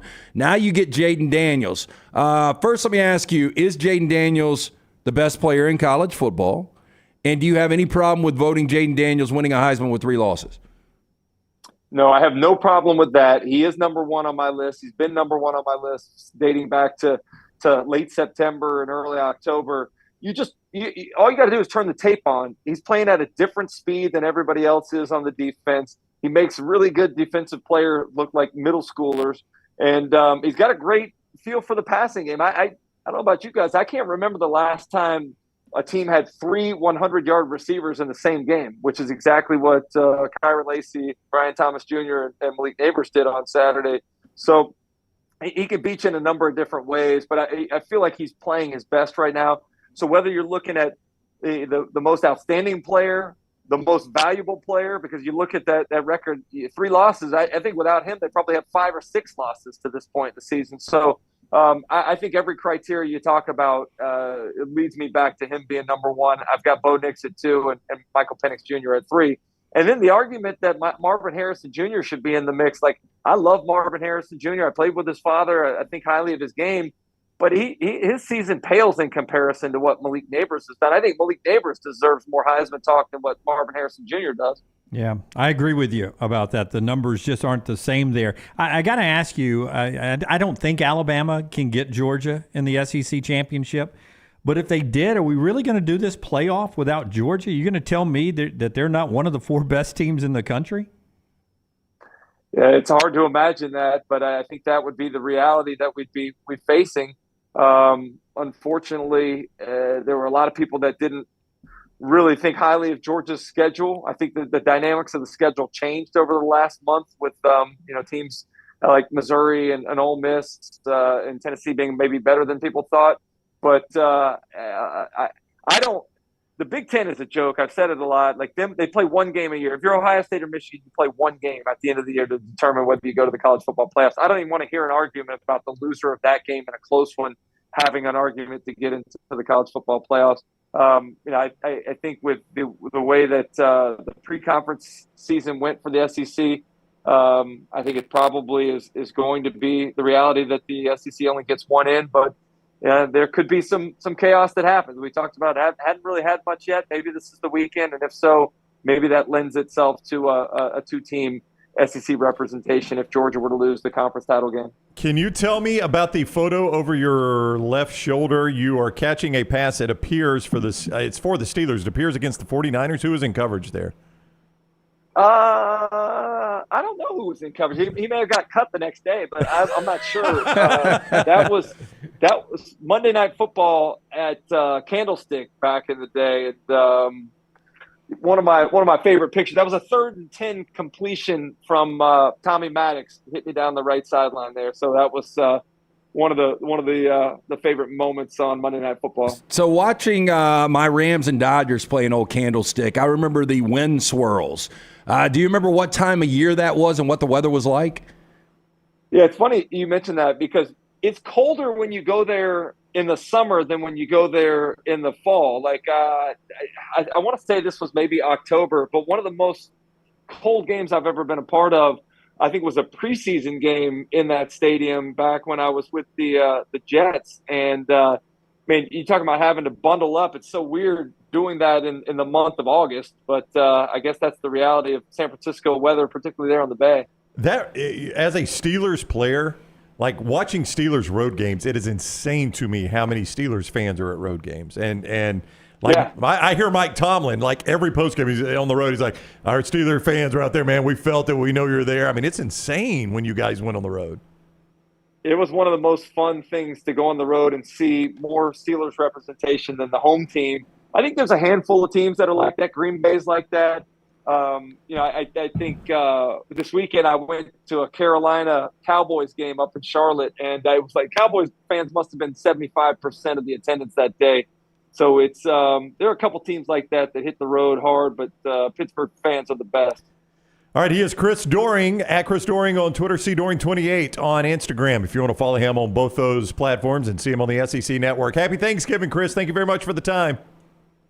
Yeah, happy Thanksgiving, guys. Talk to y'all soon. All right, buddy. Take care. I saw Chris with us on the JohnstonRVCenter.com hotline. I saw some of the reporters in Carolina saying some of that was the Carolina fans have had enough. They're tired of what this franchise is, and they were unloading their tickets in the market. And the Cowboys fans were like, we'll take all you'll give us. And he's right. I mean, I saw people saying it's like an 80% Cowboys crowd in Charlotte. You get a lot of that on the road in the NFL these days. Our friends at Storm Restoration Roofing, Greg from Pell City, brought you that Chris Doring interview today, a little talk about rivalry weekend. Listen, there's always a rivalry between your roof and the weather, right? And Greg Nelson wants to get up there and sort of be the scoreboard. Who won this summer, your roof or the weather out there? He gets up there and assesses any damage you may have coming out of the summer storm season, and offers you a free, no-cost roof inspection. All you have to do is call 205-542-3531, 205-542-3531, or look him up on Facebook, Greg from Pell City. Insurance companies trust him. That's going to help you when it's time to make a claim on something. He does roof replacements as well.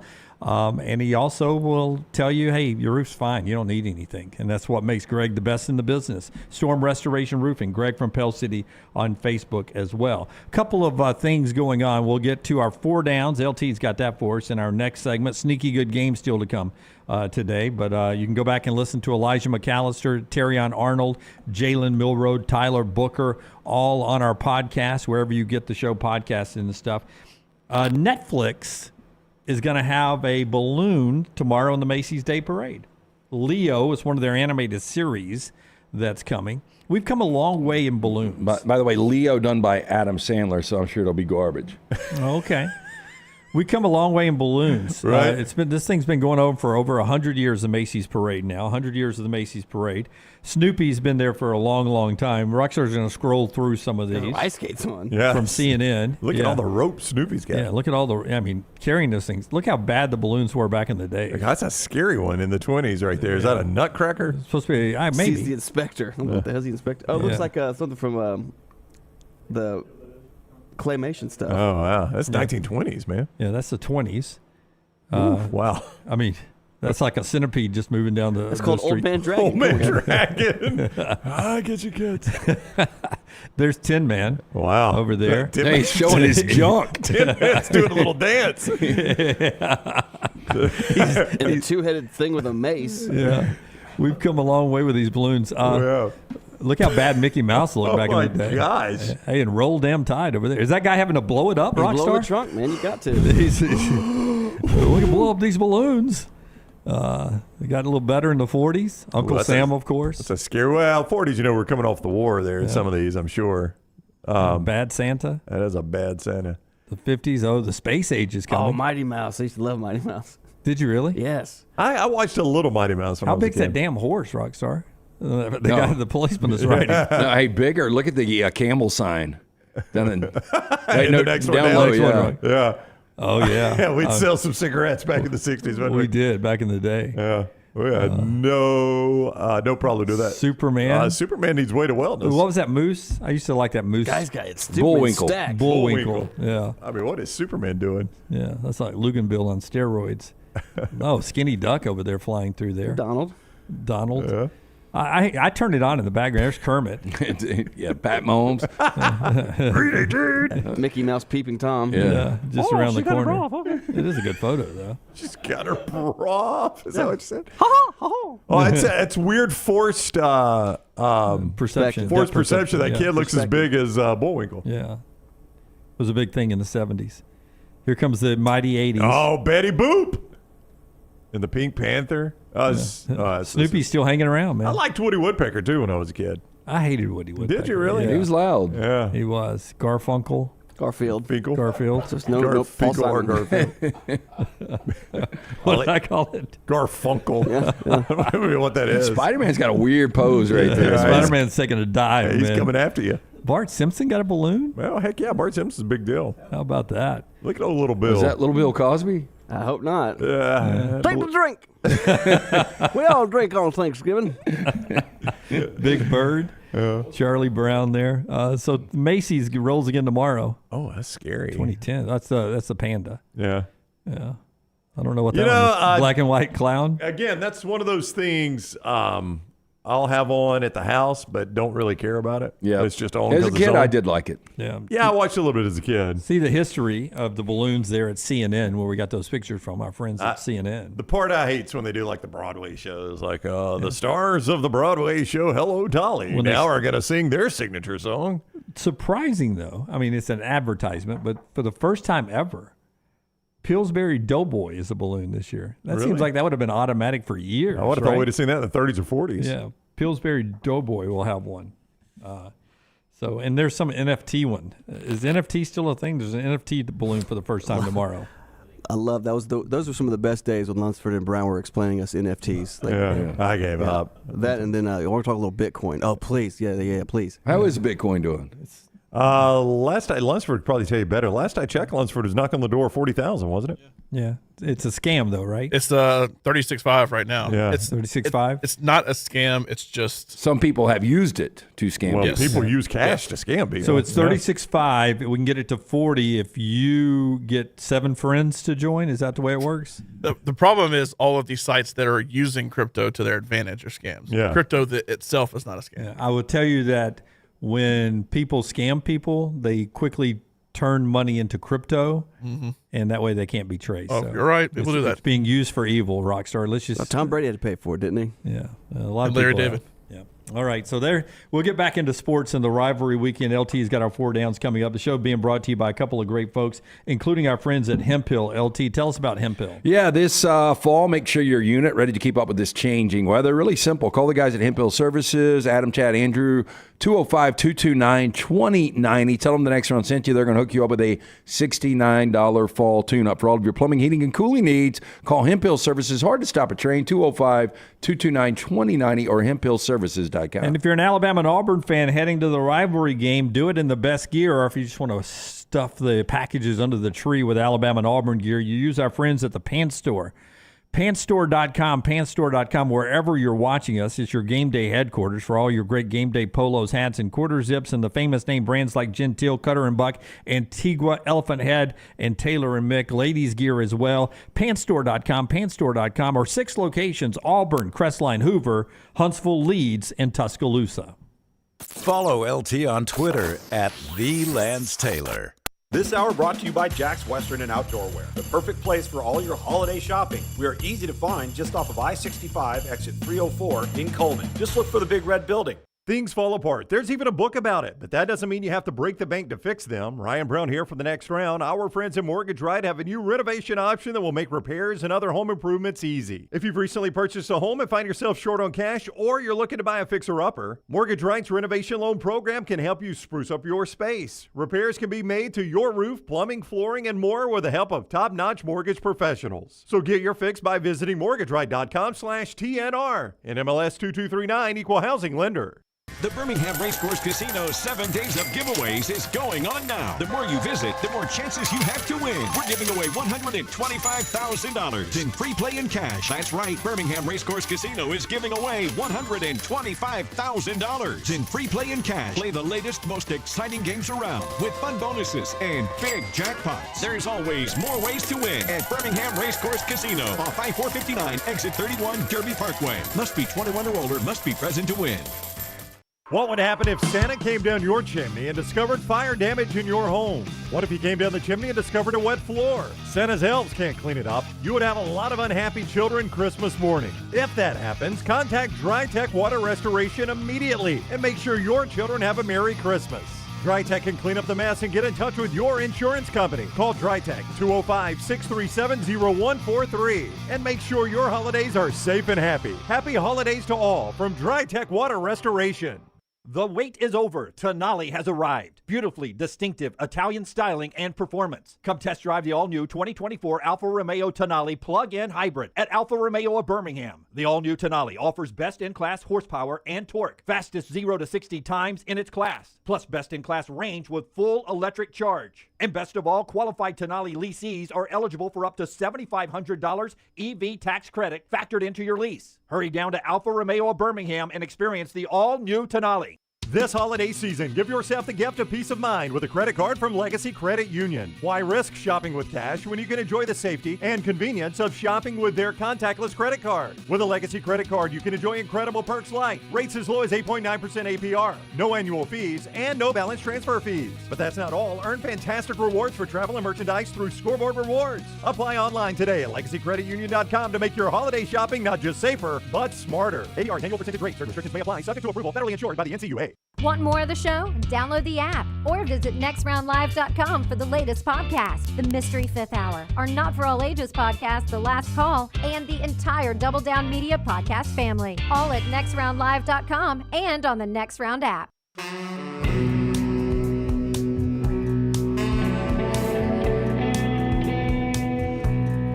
Back with you on the next round, getting ready for the Iron Bowl coming up this weekend, where Alabama leads the series. Probably closer than some Alabama fans think. 49-37-1 is the all-time lead for Alabama. Here's Nick Saban on the Iron Bowl matchup this weekend. Obviously, the Iron Bowl is, one of the great rivalry games in college football. Something that you look forward to as a competitor. It's also something that is a great opportunity to be able to play in. And I don't think that anybody needs to pay attention to, what happened in the past, what happened in the last game, what somebody's record is.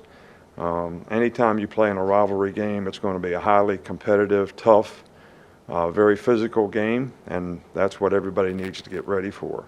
That's Nick Saban on the Iron Bowl this weekend. That sound being brought to you by our friends at Redmont Vodka. Before LT tells us about Redmont, Brownie, you had something? Well, no, I was just going to say, people were saying in the chat when Elijah McAllister was on, they felt like he admitted that they had been practicing for Alabama already. What I heard him say was there are so many teams that run like schemes that a lot of times you'll be practicing for something and you'll wonder, is that, am I practicing for this week's team or next week's team? But it's a like scheme, so I don't really know. Right. Nick Saban has said that many, many times, exactly what Elijah says, that you are putting in something for a team, and it may be you don't even use it for the New Mexico State game. You may use it for the Alabama game, but you may be putting something in 2 weeks ago that you end up calling it back for the Alabama game, but you put it in 2 weeks ago. But it's not like, okay, guys,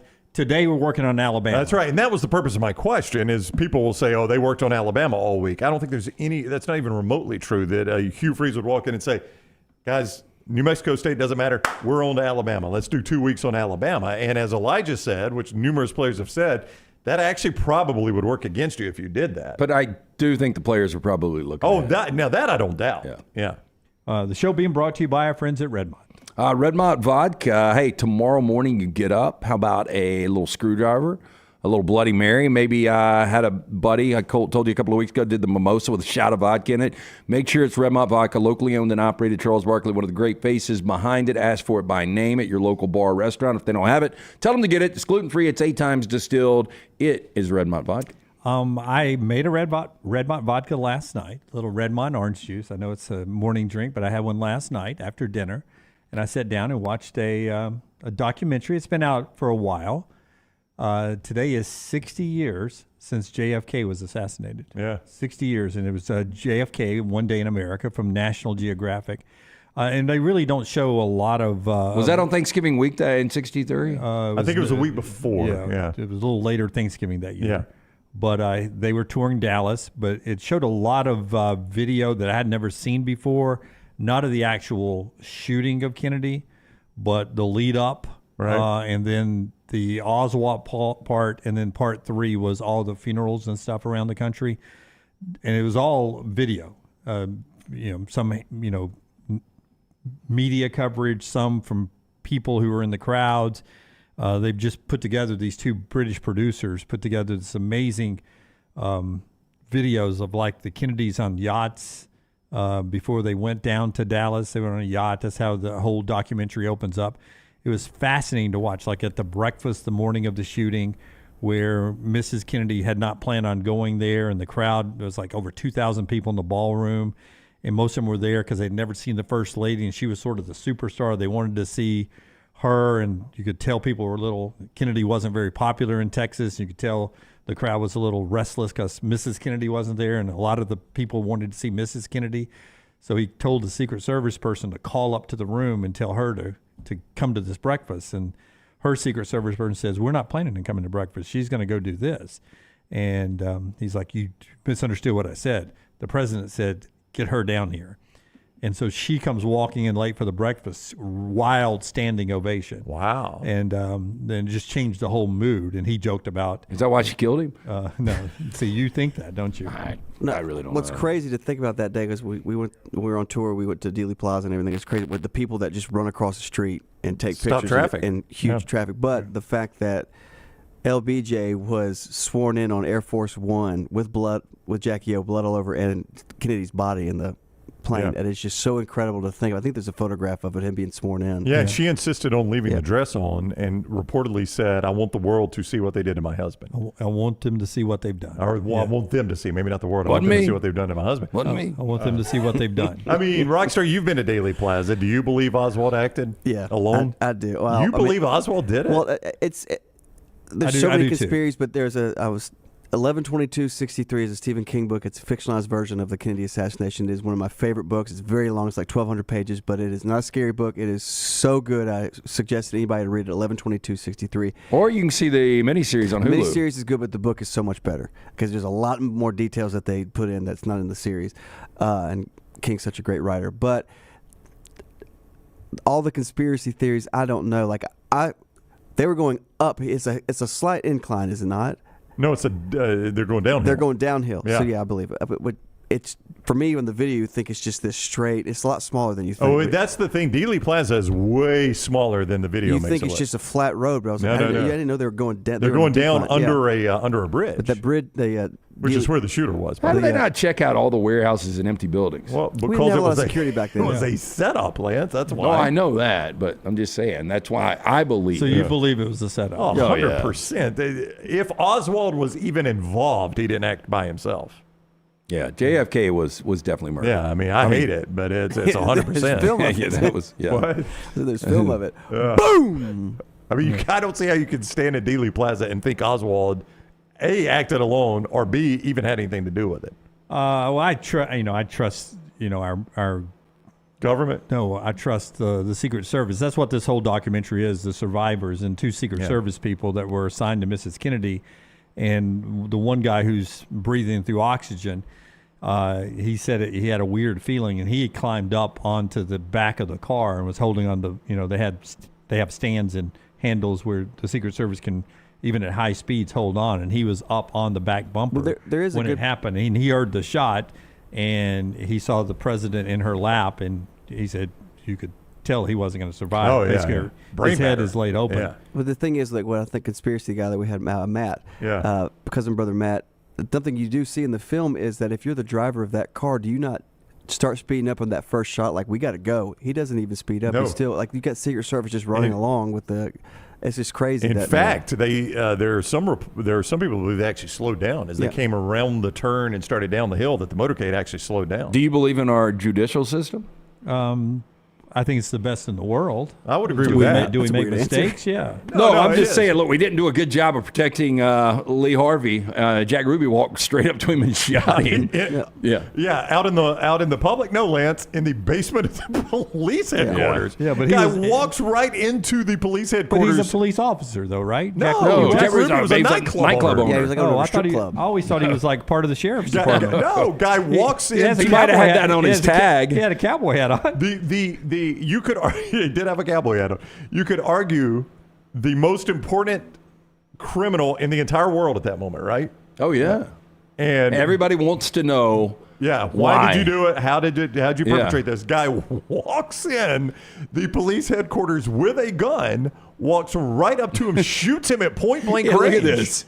I mean, that way he shoots him at point blank range. You can't tell And me that one dude's like, "Damn, he gonna do it." I mean, that part right there tells me Lee Harvey Oswald didn't do it. Oh, by the way, there's cameras everywhere because they did show that a couple of different angles. Oh, we got a great shot of that. Yeah, one. that is the ultimate example of there's no way he acted alone. Live on ABC local TV. Yeah, shot the guy live. Yeah, we don't get that kind of stuff anymore. No, we don't. Because the ABC, the local anchor was one of the guys they were interviewing too. He's like, I had a good relationship with the police department, So this was actually our first live remote broadcast. They actually brought the truck down, and they had like a big studio camera at the end of the hallway. Yeah. I mean, nothing like a handheld like little G using now. It was like weird. They were helping us out. One big camera right on the hallway, and they were broadcasting live. He was interviewing people as they were walking by, and here comes the suspect again. Yeah. And Jack Ruby just strolls up with a gun, shoots him point blank. So you're making it sound like the guy had a script. And here comes Jack Ruby off to the right. Oh my, he has shot him. Oh dear, what has happened? The short more straw, shocked than Oswald. The short straw you got to draw to be Lee Harvey and Jack Ruby. Oh, I know. Because both of them, you knew you were going down. Yeah, because Jack went away for life, I believe, didn't he? I think he had some kind of crazy cancer after the fact. Really? He died too, huh? He only had a few months to live. Yeah, they injected his ass with that. Yeah. All right. That's one last thing. One crazy thing is this is 63. When do you think these, because they're still wearing fedoras and cowboy hats, when that fad just kind of slowly, everybody wore a hat? No. I know everybody wearing a hat, but if you watch the Cowboys games, like watch the Cowboys, their team doctor, I've noticed this as long as I've watched the NFL, their team doctors wear cowboy hats on the side all the time. Mid-70s. Because, again, the Holdovers movie, which I recommend, Paul Giamatti's character's got a hat. And then if you watch The Godfathers 1 and 2, a lot of those guys are wearing hats. So I think it was the mid-70s when it kind of transitioned out. I mean, it was everybody. Yeah. Every man had to wear a hat. It was part of the business attire. Like crazy. If you had a suit on, you had a hat and suit and hat, coat and tie. I kind of like it, actually. Now, I wouldn't want to do it. No, I don't want to bring it back. Don Draper act? Yeah, suit on a plane. They walk in and he hands his secretary his overcoat and his hat, and she goes and hangs it up for him like 3 steps away. You don't really like wearing hats to begin with, do you? Well, I do. Unfortunately, and this is my head, it's not our hats, but the Richardson hat, like you've got on, gives me a headache. They just fit me weird. So a lot of our hats I can't wear without getting a headache. Yeah. But I suggest you go order them right now. Yeah. They will not give you a headache. The hoodies give me a headache. Let's do 4 downs. You ain't got to worry about it. Brought to you by our friends. Brought to you by our friends at Slice. Hey, if you got family and friends in town, take them to Slice tonight. How about that? Or Black Friday or all weekend long. Pick it up. Created by the late Jeff Bajaya. His legacy continues through his brothers, Jason and Chris. Fantastic family, fantastic pizza, local ingredients. Some of the most unique pizzas, from the soul pie, the Bajaya special, the wing and a prayer. You're going to absolutely love them. For more information, SliceBirmingham.com. First down. What has been the more surprising revelation over the last 10 weeks? USC not in the college football playoff rankings at all, or Aaron Rodgers in line to play before the first of the year? Aaron Rodgers coming back and playing, because that always was a 12-month injury in my book. It seemed like a season ender, right? Yeah.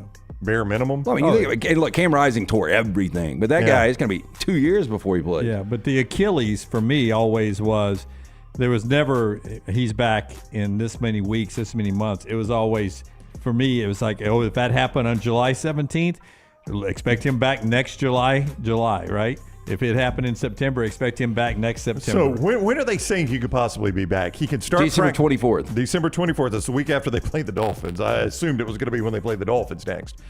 Their next 4 games, Falcons at home. Or no, Dolphins this Friday. Falcons at home, Texans at home, at Dolphins. Really, the only one I would feel good about them winning is the Falcons game. Hey, good for him coming back and playing. But that's going to be my point. They're going to be out of the playoffs by then. And it could be such a disaster. Yeah. We talk about that offensive line, and it's not just us. Everyone that has watched the Jets realizes how bad that offensive line is. Yeah, I don't see him coming back, but if he did it, it would be amazing. Yeah, I think it's just a lot of show. I do too, Jim, because I think by the time he's going to be able to come back and play, they're out of the playoffs. Why risk that? Why even do that, right? Let's get 100% healthy and good for next year, and try to do it next year. Match them with that defense next year. They're right back where everybody thought they were going to be. Yep. Second down. Okay, more total touchdowns tomorrow. Dak Prescott against the Commanders, or his former program, the Bulldogs, against Ole Miss in the Egg Bowl? Oh, Dak Prescott against the Commanders, in my opinion. I know Washington's defense is good. But they traded off some parts, and I don't think they're that good. And I don't know what Mississippi State scores on Ole Miss. Well, they traded off Chase Young to the 49ers, which was, I think, a little bit surprising. But their last 2, they gave up 29 to a Seahawks offense. It's not great. and 31 to a Giants offense, which is miserable.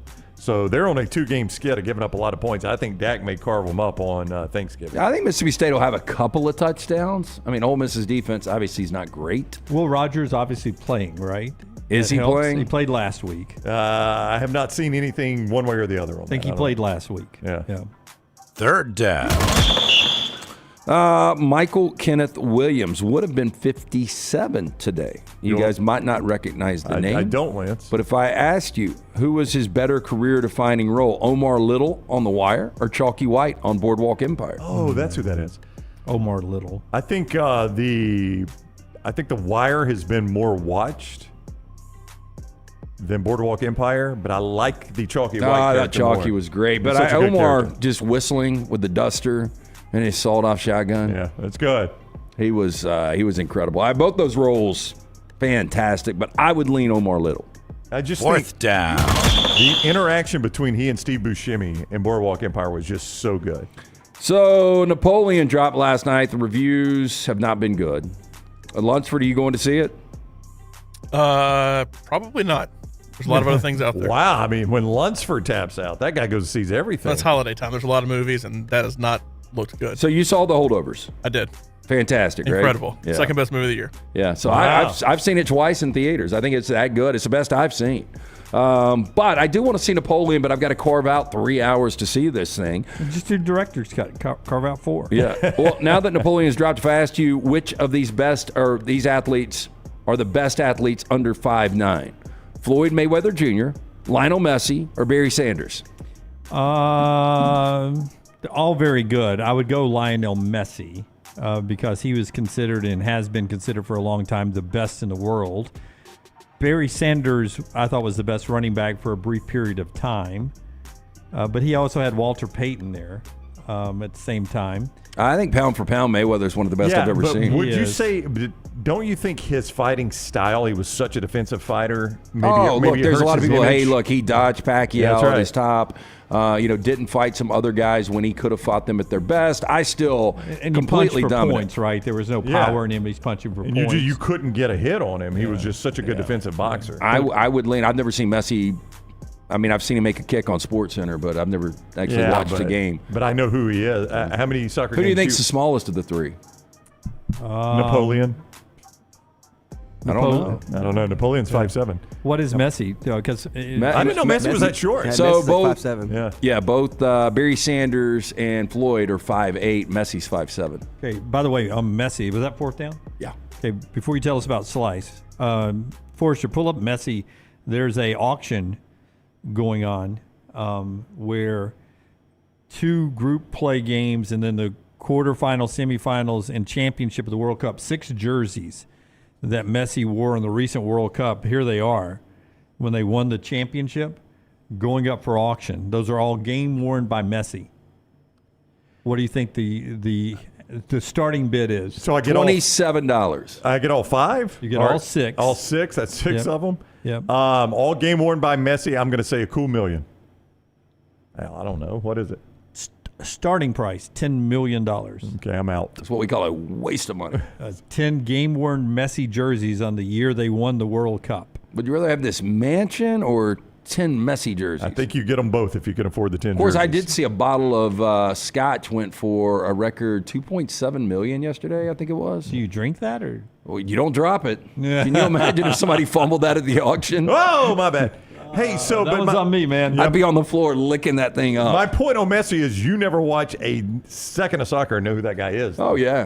So, but I think there's plenty of people that never watch a second of boxing. I also know who Kim Kardashian is, wasn't it? Yeah. I never watched her show. Never watched one thing she's done. I have never seen a episode of Keeping Up with the Kardashians. That's not all she's done, Rockstar. I saw her first film. I saw that one. That was the only my favorite thing about Barry Sanders was his ability to do this. Like he had a sideways move. Video game dime. Well, I remember growing up with he and Emmitt Smith, and there was always that debate. It was almost like the LeBron-Jordan debate, except these two were playing at the same time. Who was the better back, Smith or Sanders? And I just remember thinking, if you let Sanders in run that discussion, it was Sanders. Yeah. If you let Sanders run behind Emmitt Smith's offensive line, Yeah, I'll give you God Walter only, Payton. God only knows what he would have done. I've got to Sanders and Payton. Yeah, I've got to decide between those two. I would lean Barry Sanders, but very close. But Emmitt Smith, not even close. My point was, you give Sanders the line that Emmitt Smith ran behind. Yeah, Emmitt Smith was great. Yeah, I mean, you give Eric Kramer that offensive line. Troy Aikman might be. Eric Kramer might be Joe Buck's partner. Hey, the show being brought to you today by our friends at Woodhouse. It's the holiday season. Nothing says I love you more than a gift certificate from our friends at Woodhouse. Yeah, our friends at Woodhouse, they're conveniently located up at the Summit Shopping Centers. Make sure you stop in, go see Stuart and all the fine folks up there. They've got a variety of services that you can choose from right now. Again, you can stop in, you can see them. Gift cards are such a simple solution this time of year. You don't have to put a ton of thought into it. The wife or the girlfriend, they're going to love it. Actually, the man in your life will love this. 70 different options, including massages, body treatment, skincare, waxing, nail services. You can order that gift online 24/7, birmingham.woodhousespas.com, or just stop in, see Stuart and that great staff at the Woodhouse Day Spas. Tell them the next round sent you right there at the Summit Shopping Center. And Alabama Power's new mobile app, remodeled to give you power in your hands. Keep up with how much you're using, schedule your payments there, when is power going to be restored after storms, and other useful tools right there when you download the mobile app by searching Alabama Power in your app store or visit alabamapower.com/mobile app. All the SEC with our all-SEC analyst, Roman Harper. Thursdays at 9:25. Stop unwanted guests. Save $50 from our friends at Wayne's right now. Call 866-WAYNES-1 this holiday season. Give the gift of peace and security to your home and family with a $50 off recurring Wayne's Pest Control services. Keep your celebrations joyful and free of unwanted critters this holiday and beyond. At Wayne's Pest Control, we don't just promise short-term fixes. We promise year-round protection for your home, keeping your family, children, and pets safe. Again, call 866-WAYNES-1 today. That's 866-WAYNES-1. You want to look great while supporting your favorite show? You know the place to go is the official Next Round store at nextround.store. Yes, there are .store domains, and we have one. From shirts to hoodies to hats and all kinds of fun stuff, you can rep the Next Round anywhere you go. At the beach, Next Round hats to block out that sun. Up north in the winter, get you a comfy Next Round hoodie. Just need something to put your $20 beer in at a game? Get you a Next Round koozie and throw that thing in your pocket. You never know what stuff Jim's going to make me put in there next. Check it out. It's the Next Round store at nextround.store. A legendary coach once said, "It's not the will to win that matters, it's the will to prepare to win." Bryant bankers have the dedication and experience to put together a financial game plan that's right for you. Stop by one of the 7 Central Alabama locations today or give them a call at 1-855-4-BRYANT to begin preparing for your financial future today. You'll find out what unbeatable service and legendary results are all about. Bryant Bank, Equal Housing Lender, member FDIC. Hi, this is Wes McClooney, owner of the New Balance Birmingham store. You're not average, and the New Balance Birmingham store has the shoes and apparel to perfectly match your unaverage self. If we were all shaped the same and had the same level of fitness, and if we all walked and ran exactly alike, well, then I guess an average shoe store selling average shoes would be just fine. But you deserve better. At the New Balance Birmingham store, our specialists will match you with a custom pair of New Balance shoes that fit you perfectly.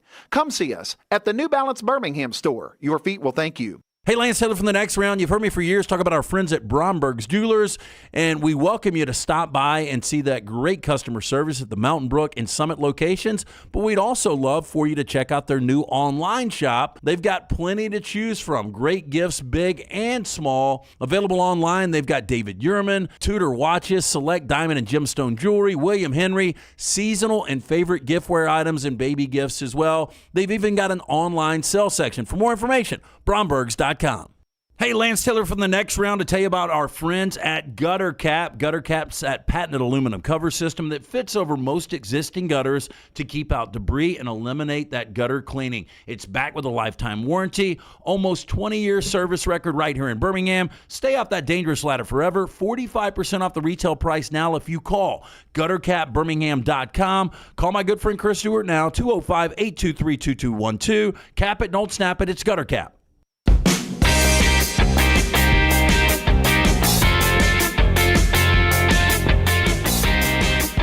We roll on the Next Round. Happy Thanksgiving to you guys. If you're out moving around, drive safely. wherever you're headed. And remember, when you get early detection on any health problems, it can help you out so much.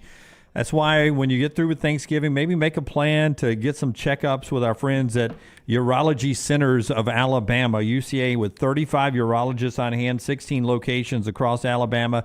They'll treat everything from prostate health to kidney stones and everything in between.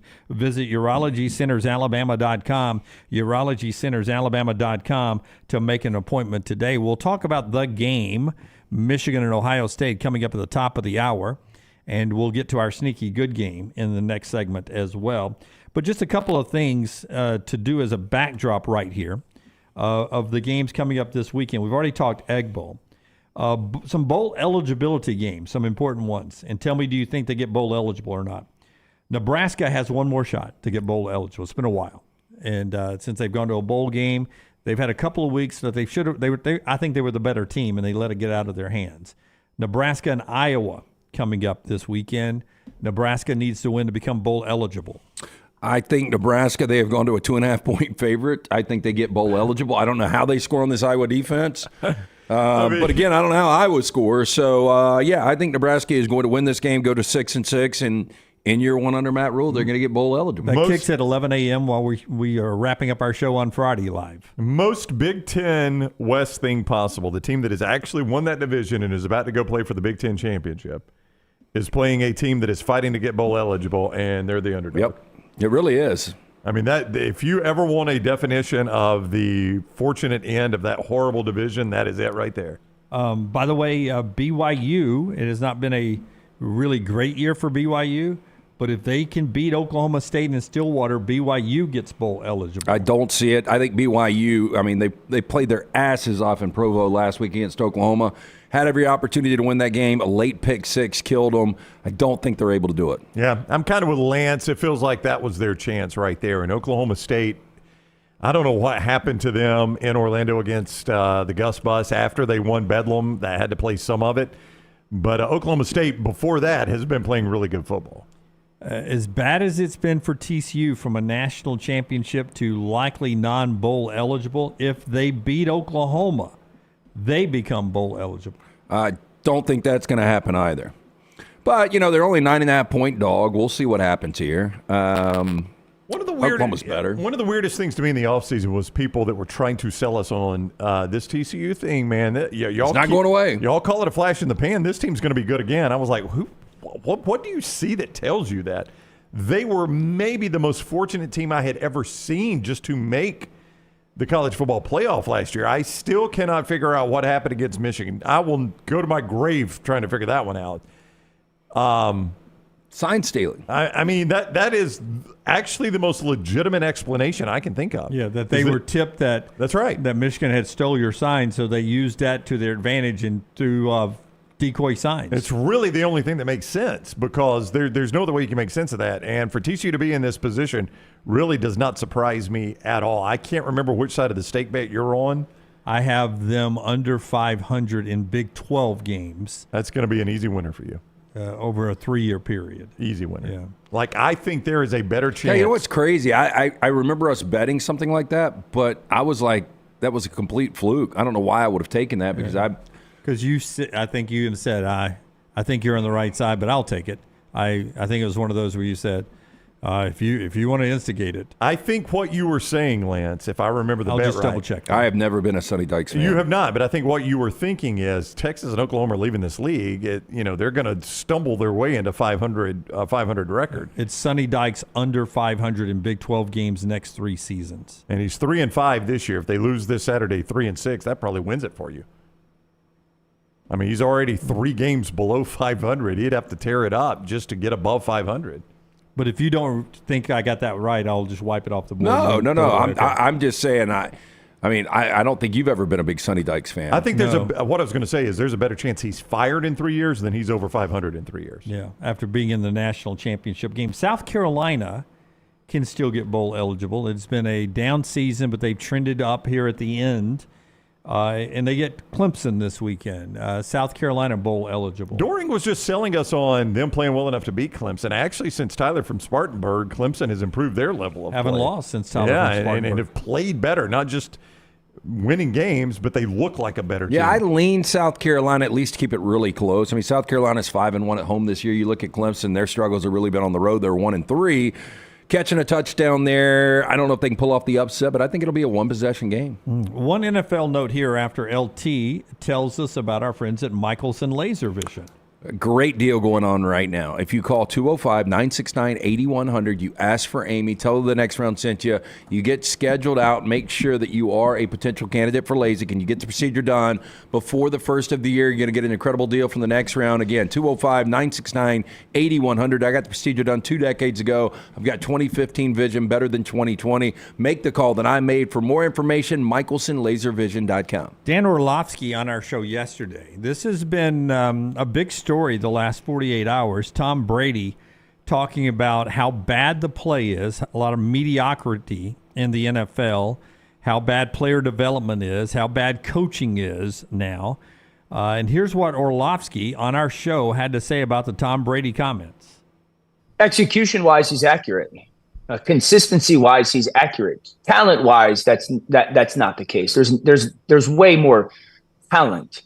But I totally agree with his point of, in the whys, the rule changes, the emphasis, the commitment to, straining, because the reality was the field when Tom was certainly playing, it was shrunk. We didn't have as many spread formations. It was shrunk down. So the precision was at a primary.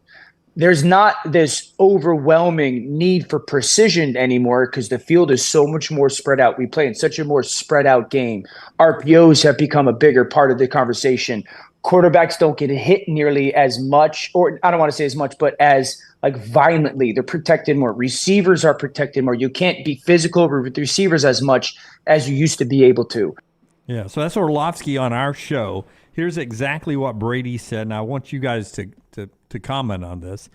I think there's a lot of mediocrity in today's NFL. Now, remember, Brady's just 1 year removed from that. Mm-hmm. I don't see the excellence that I saw in the past.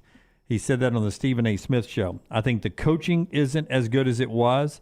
I don't think the development of young players is as good as it was. I don't think the schemes are as good as they were. Or he's taking a shot at Belichick. Yeah, I kind of thought that, Rockstar. That's what it feels like. This is just bad blood between him and Belichick still. Well, I mean, how convenient is he? He's out of the game That's now, right. Yep. and he's saying this. I think two things are really magnified. I think quarterback play is really down this year in the NFL, and a lot of that has to do with a lot of rookies are playing, and there's a lot of guys that have been hurt, and offensive lines continue to decline. This is the worst era of offensive linemen we've ever seen. And some people, and I am far from an offensive line play expert, I know where you're going with this. But some people claim that the style of play in high school and college has created this. Yeah, the RPOs, the zone, the way they block in high school and college. That is, I mean, for lack of a better term, I guess dumbed down to make it easier for the offensive lineman to do, and has made it maybe less skilled, less thinking that has to go into it. Has created this. But now, you get that, and quarterback play was at its best just a couple of years ago, and I think that'll flip back around because there's so much skill out there, and there's so many guys that is all they do 24/7 is work on being a quarterback. But when you get a combination of bad offensive lines and average quarterback play, it becomes disastrous to watch on offense. And to Daniel's point there in the chat room, the interior defensive line play is as good as it's ever been. Like, franchises are investing in the Aaron Donalds and the Christian Wilkins of the world in the interior defensive line. They're 300-pound men who can run 4.4s. Yeah, and all of a sudden now you're not just getting pressure from the edge of the defensive line. You're getting pressure from the inside too. Go back to the 80s and 90s. Yeah. Those guys were big space eaters. That's they right. couldn't run like they run now. Yeah. Those guys can move 300 pounds and move on the edge and rush you, or rush you up the middle where you're. Wall Street Journal, by the way, $1 billion in quarterback salaries were on the bench or IR this past weekend in the NFL. $1 billion in quarterback salaries either on the bench or IR this past weekend because of injuries or just sucking. And Mac Jones's case. Yeah. Well, you out because of injury or sucking? I mean, sucking. Zach Wilson's a lot of that. I mean, what did the Jets pay him? He was the number 2 overall pick, wasn't he? Yeah, but $1 billion is a big. That's a lot of numbers. Yeah, I mean, Burrow was one of those guys, right? Yeah, Burrow was hurt. Watson, Burrow, and Rodgers were the 3 biggest. Yeah. Wall Street Journal, if you want to read about the salaries and the quarterback play and the O-line play that's causing right now, and LT would tell you this, causing scoring to be down and unders hitting at a record pace right now. Yeah, I think NFL. 63% of the unders have hit in the NFL. A record pace of unders. And Thursday night's got to be 80% unders. The Thursday night football, that's the thing. I mean, if Brady wants to criticize something, the NFL in a land grabbed Thursday night because college football had shown some success there. And the NFL was like, yeah, maybe we can have it too. And what they've created is a terrible product. The games are awful. Hey, remind me why Brady didn't take that Fox deal. I don't know. Well, I think because he wanted to own part of the Raiders, right? Did he do so with Delta? Did he like a spokesperson? Well, he is a spokesperson for Delta, but I think it's because he wanted to get into league ownership, and that was a conflict of interest. If he wanted to play one more year first. Yeah. And he came out after the first offer, and then he wanted to take a year off. But I think ultimately, Lance, it's because he wants to be part of league ownership, and he knows he can't do both. NFL 3 games tomorrow. Show being brought to you by our friends today at Hemp Hill and by our friends right there at New York Butcher. Tell us about Hemp Hill, and then we'll talk a little New York Butcher here. Yeah, our friends at Hemp Hill Services want to remind you can get that fall tune-up right now, $69. Call 205-229-2090. That's 205-229-2090. Adam, Chad, Andrew, the guys at Hemp Hill Services. Hard to stop a train. Call them now. Tell them the next round sent you. For more information, hemphillservices.com. Spencer says just wait until Carson Beck gets to the league. I think he's good enough to get there, man. He's playing great football right now. For Georgia. Oh, yeah. I mean, Carson Beck with another year like this might be the first overall pick. Well, I think he might come out. He may come out this year. That is used to the NFL wouldn't even think about you if they didn't have like 15, 16 games of good film on you. Yeah. Now do Sam Howell. Oh, I know. No, it's changed a lot. It has absolutely changed a lot. You just need 1 year now. Now do Mac Jones. Yeah. He got one good year out of it. Carson Beck's one of those guys you could draft, let him sit behind somebody for 2 years. If only they did that still. I know. That's the problem. They seem to draft and throw you out there in a heartbeat. All right, New York Butcher Shop. There is somebody watching right now that is sitting here going, what am I going to do for Thanksgiving? I don't want to cook. What would I do? Oh, New York Butcher Shop. Yeah, this is me, and I got to remember to pick it up because they are not going to be open tomorrow. And I got people coming over, and I've got a feast that I'm picking up from the New York Butcher Shop. First world problem. I've ordered a feast, but I got to remember to pick it up. I really do have to remember to pick this thing up. Probably too late to put in your order with the New York Butcher Shop, but after the fact, if you've got family in town, you can stop in and get some of the great steaks, all of their side dishes prepared in-house. Fantastic stuff. Don't forget about the desserts like pies, cakes, banana breads, great wine selection to pair with your meals. Rare quality, well-done service. Get in, go see Jim at one of those 2 great locations, Cava Heights and Greystone. It is the New York Butcher Shop. Follow Brownie on Twitter and Instagram at Ryan Brown Live. Twin Peaks is the best in the game. Here, you're in the red zone for every college rivalry and divisional matchup all season long. On game day, you never have to decide which teams to watch, only what combination of bites, burgers, wings, and more to order. Plus, where else are your favorite draft beers always poured at a frozen 29 degrees? Only at Twin Peaks, the #1 sports bar. Stick around after the sun sets. Twin Peaks is open really late. Wind down with bourbon and late-night bites. Only at Twin Peaks. The Next Round Golf Cart is here. Your chance to play 4 area golf courses for just $89. Get 18 holes in cart at Limestone Springs, Cross Creek, The Meadows, and the newly renovated Woodward Golf Club. A $247 value for just $89. Get your golf cart now at nextround.store. Thanksgiving is here, and let the New York Butcher Shop be the place to get all of your holiday meal items. Their premium turkeys are fresh, free-range, and hormone-free. The New York Butcher Shop also has a wide selection of chef-prepared side items to help save you time in the kitchen.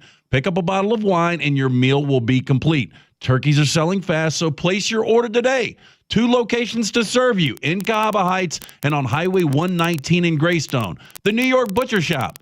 Rare quality, well-done service. Ryan Brown here for the next round with a question for you. Are you on the bandwagon yet? Bandwagon wants to invite you to one of their 3 retail locations in Birmingham for all your holiday shopping. Bandwagon has the top brands in sporting goods, athleisure, and lifestyle apparel. You can check your entire family off the list at Bandwagon with brands like Task, Bird Dog, and Varley, plus the best in sports equipment. Visit the Bandwagon locations in Cahaba Heights, Homewood, and Trussville, or online, bandwagonsports.com. Next round listeners, it's time to jump on the bandwagon. This hour brought to you by Jack's Western and Outdoor Wear, the perfect place for all your holiday shopping. We are easy to find just off of I-65, exit 304 in Coleman. Just look for the big red building. Storm season is here. Make sure you have a plan of action in place right now. Greg from Pell City and Storm Restoration Roofing should be your first call when storms hit. Insurance companies love working with Storm Restoration Roofing because of Greg Nelson's name and reputation in the industry. When storms hit, call Greg Nelson. He's local, 205-542-3531. He's the home of the free no-cost roof inspection. Greg from Pell City on Facebook, 205-542-3531. It's Storm Restoration Roofing. The next round golf card is back and it's presented by Urology Centers of Alabama. For $89, play Limestone Springs, Cross Creek, The Meadows, and the renovated Woodward Golf Club. $247 in value for just $89. Or get bonus gifts with the Deluxe Golf Card for $119. No restrictions, good through September of 2024, but supplies are limited. Buy right now at nextround.store. Jim Dunaway, Lance Taylor, Ryan Brown, and Rockstar. Live from the Birmingham Racecourse Casino Studios, the next round, presented by Bud Light, is on now.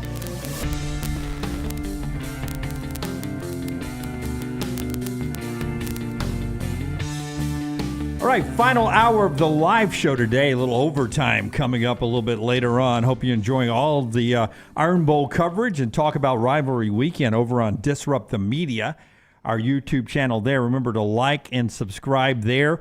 Roll Tide Pods and War Dam Pods over there as well. Thumbs up if you're watching us now as well here on the Next Round platform. Jim Dunaway, Lance Taylor, Ryan Brown, and everybody behind the glass, including Tyler Forrester and Lunsford. And Rockstar. Hey, Rocky, how are you? Good, man. How you doing? Do you have the Playhouse ready for Friday yet? I do not. Boy, last week's got Is it going to be funny? Rave reviews. Is it going to be good? I don't know. Rave reviews last week. Got to live up to last week's. Yeah, so that's the problem. So I'm trying to think of something. I'll probably have it by Saturday morning. It is so funny how people remember moments of the show through that. God, there was one that somebody was referencing just yesterday, and I can't remember what it was now, but it was one of your great ones from yesteryear. Yeah, audio versions. Yeah, it was really, really a good one. I said, really I remember that. I remember that one. Anyway, so Rockstar's Playhouse coming up on Friday. The Pick 3 is up. It's going right now. You can get at nextroundlive.com, and play the Pick 3 all the way until kick times on Saturday for that one. Pritch Law say maybe an Iron Bowl theme, Rockstar. Oh, is that this weekend? Yeah. Oh, it was Pritch Law. It was Gus Malzahn. You did the Gus Malzahn calling plays one. Remember where you'd use Gus Malzahn's voice and you'd whisper into somebody's ear and call the play? Chip off the old block. Yeah. Chip got all the blame and everything went wrong. This is Chip's fault. It's crazy you remember that. Yeah. I did a lot of... God, I forgot about that. I had him, Gus, and Orgeron on a road trip. Yeah, that was a good Life one. is a Highway. Yep. How did Coach O sing it?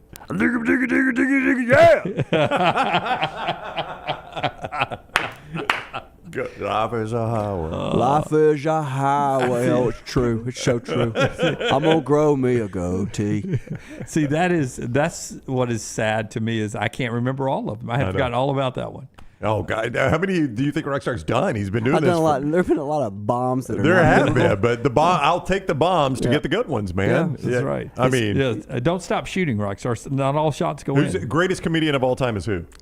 Oh God, that is so debatable. James Gregory. In your opinion, other than James Gregory, he might make an appearance this weekend. I'll take that one. That one. You never know. I'm just saying, the greatest comedian of all time. You don't laugh at every one of his jokes. Could we appreciate the the array of talent we've got locally, from Bobby T to James Gregory. Yeah, we do. We have Bobby T went to Atlanta, I think. He went to bigger places. I mean, Gus Malzahn, it's the 10th anniversary of the Kick Six. Or you're not going to keep him off the field tonight. You could just recreate the game day song. You would do it live? You know how hard it would be to do live? Because I don't think there's anybody talking over except for it's good. No, they're not talking over each other. I don't think I could do it. You could do it live? I'd have to have the script, and I would just go back and forth. Do you think you could do that? You could do the, what are we talking about, the game day song or the Kick Six? The game day song. You could do the game day song live. Yeah. We got to find music to put under it. I mean, we'll just I'll just find generic music. Yeah, we could do that, or we could just pay the fine. Either way, I'm worth it. I'm not worth it. You are I'm worth it. For it. I'm for it.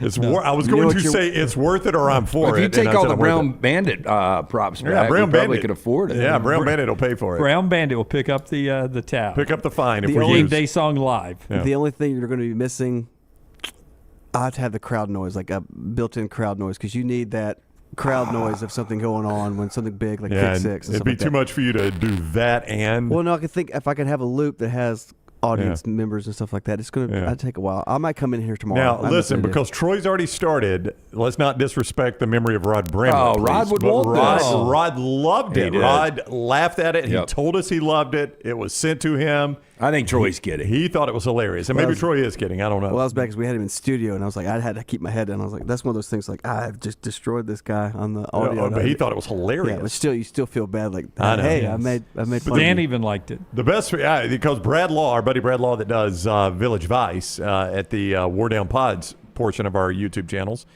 was asking on Twitter today, what is your favorite, on the anniversary, what is your favorite moment of the Kick Six call? And he had the call up. And I was like, my favorite moment is Rockstar's imitation of Stan. And Howard Stern listening to it. I know. And he's like, Owlburn? What the hell is Owlburn? I mean, the part I laughed hardest at was you doing the, oh my God! They have covered his mouth going, I'm not supposed to be talking. Oh my God! Sorry, I'm sorry.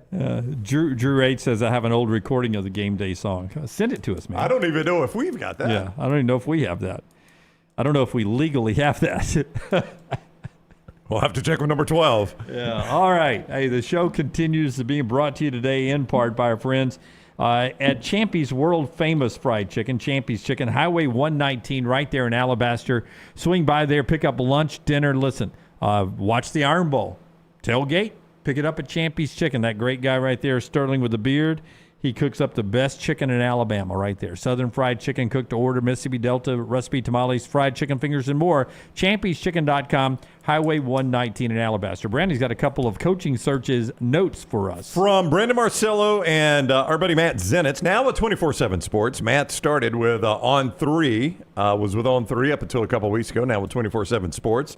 Well, I'm learning one thing that industry does not have is no competes. And he is with 24/7 Sports now, reporting that Jamie Chadwell has been ruled out at Mississippi State.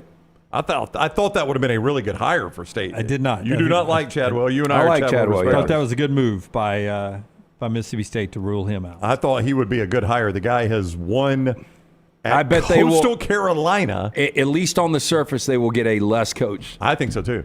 Coastal Carolina, and won bigger at Liberty than Hugh Freeze was winning at Liberty. I mean, the guy has won everywhere he's been. So, I don't know. I thought that was a good hire.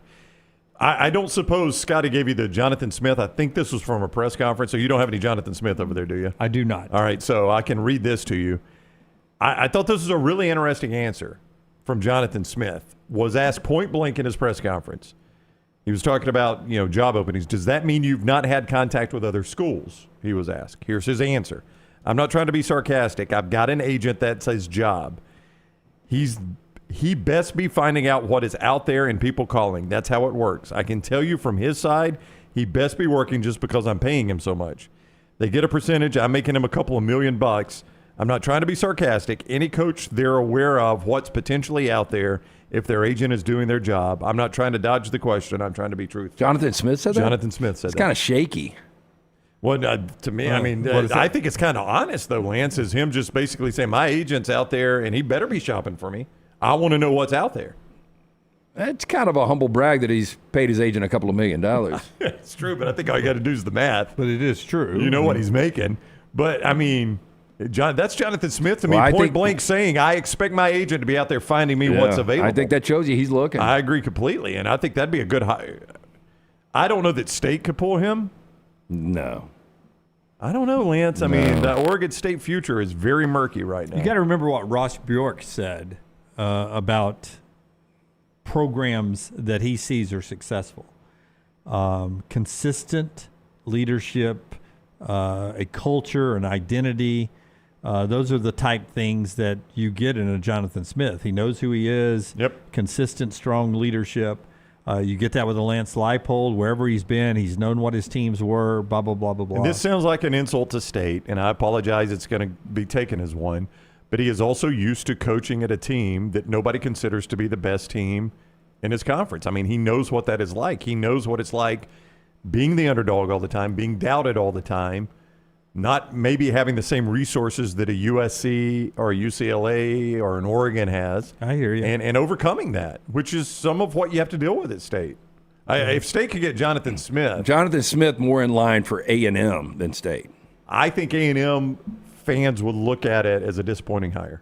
And I think he's a good coach. Don't get me wrong. Andrew says Lance put it to effing bed. He's not going anywhere. He's working the AD to get him a raise. He probably is, but the one thing that would give me hesitation on it is their unknown future. Yeah. They don't know what conference they're going to I don't think you can just immediately say that and discount the fact that he would take looks around. I don't think he would have ever gone anywhere if the Pac-12 was still in existence. Or if they were on their way to the Big Ten. I agree with Lance. He would stay at Oregon State. But I just financially, I don't know how they're going to be able to continue to pay him $5 million plus.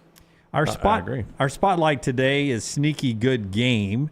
And it's brought to you by our friends at Way to Wellness, your journey to healthy living. Way to Wellness, right now, we'll all stuff ourselves for Thanksgiving, be thankful for it. And then when we come back on a Friday or a Saturday, we start going, okay, let's get back to a healthy way of eating. Way to Wellness is there to help you. Want to lose some weight? They can help you. Want to control some numbers, blood pressure, cholesterol? They can help you with that too. Just go to aplanforme.com, and you'll find out Way to Wellness is your journey to healthy living. No contracts, no sign-up fees, and your first consultation is free. It is Way to Wellness, your journey to healthy living. Rockstar. The College Football Spotlight. This weekend's Sneaky Good Game. All right, we know the big ones, and the big ones, as I give these guys time to think about a sneaky good one, is Texas Tech, Texas, Oregon State, Oregon, Ohio State, Michigan, Alabama, Auburn, Florida State, Florida, Wazoo and Washington, and Georgia Tech. Those are the 8 that have playoff implications. I've got mine. Who is a sneaky good game for I think you? it's really interesting when you look at the Mountain West right now because San Jose State started 1-5. They've won 5 consecutive games. They're sitting at 6-5, but they've got 2 losses right now in the Mountain West. Air Force and Boise play. The winner of that game is going to be 6-2 in conference. If San Jose State is a 3.5-point dog, beats UNLV, you'll have a three-way tie at the top of the Mountain West with 3 teams at 6-2. I don't know what the tiebreaker is, but UNLV, San Jose State, and the winner of Air Force Boise State would all be 6-2. Sneaky good game. What about you, Brown? I am going to go. And by the way, it's not even on TV. That's how good of a game it is. There's no TV at all. Is it not? I'm going to go. I know this is yours. It was 2:30 ABC game. Yeah, it is, but it's on rivalry weekend, and it's going to get lost. But UTSA is at Tulane on Friday, Black Friday. Great game. The reason this game matters is Tulane is in the New Year's Six right now. Yeah. By the way, winner of that game's in the conference championship. Losers out, That's most right. likely. That's right. And UTSA cannot play their way into the New Year's Six. This would be huge for Liberty, by the way, if Tulane lost this. But Tulane, a skinny favorite at home. They're not even on the road. They're a skinny favorite at home to UTSA. And Tulane is playing for back-to-back New Year's Six berths. Willie Fritz, heck of a football coach. Yeah, I think Jeff Traylor would have a better opportunity to get an A&M than Mississippi State. But imagine if you were like, winner of this game plays in the conference championship game, and also Willie Fritz, Jeff Traylor, the winner gets the Mississippi State job with a guaranteed $50 million. What if A&M hired Traylor and State hired Fritz? I think they're both getting really good football coaches. Yeah. Willie Fritz can coach football. I mean, to take Tulane in a good conference, it's not like they're just feasting on a bad conference. To take them to back-to-back New Year's Six bowls would be remarkable. I mean, do you guys remember growing up how bad program Tulane was? Yes. Like when you Awful. were a kid, Yes. when we were kids, it's who you played on homecoming. You scheduled Tulane for homecoming so you could beat them by 60. Just a terrible program. My sneaky game, stay with me here on this one. All right. Jacksonville State has a game where, Brownie? Jim, they're going to go all the way to New Mexico. And play who? New Mexico State. Did they play last week? Who just beat who? Jim, they're coming off Auburn. Oh, this is in my pick 3 tomorrow, by the way. Lock. Sneaky good game. Jack State, New Mexico State, 3 o'clock ESPN Plus. Again, caught up on rivalry weekend. There's too much goodness on a Saturday to watch it all. But sneaky good game right there. Jack State with a chance to beat New Mexico State, who just beat Auburn. What do you think if I said, listen to my question here.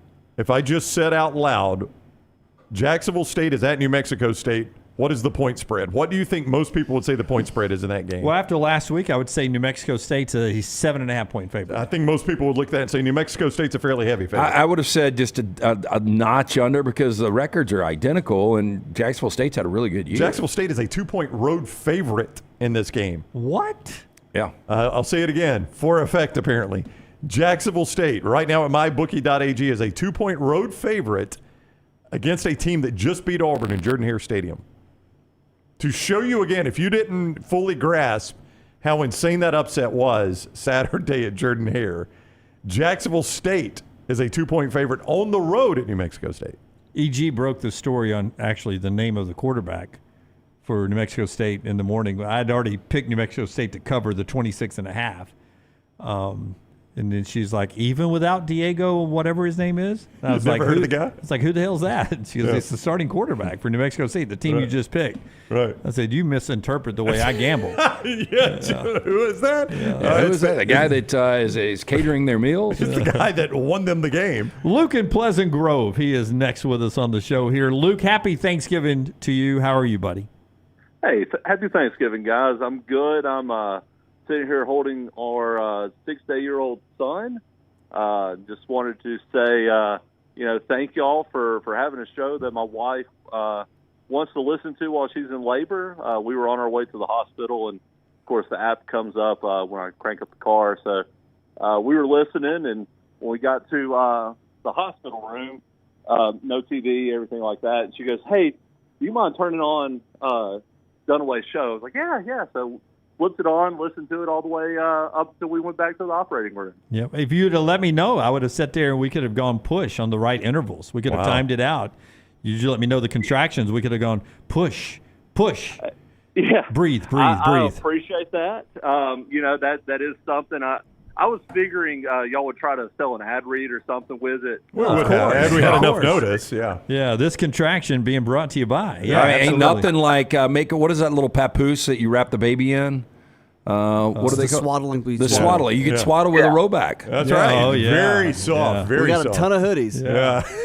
Yeah, I could have gone with one of those. We did hit up Slice Sunday night because she was like, I'm just craving pizza. Can you go get pizza? I'm like, yeah. So we went over to Slice and got one of the. Listen to that baby. Listen to that. Listen to that baby. 6 days old, huh?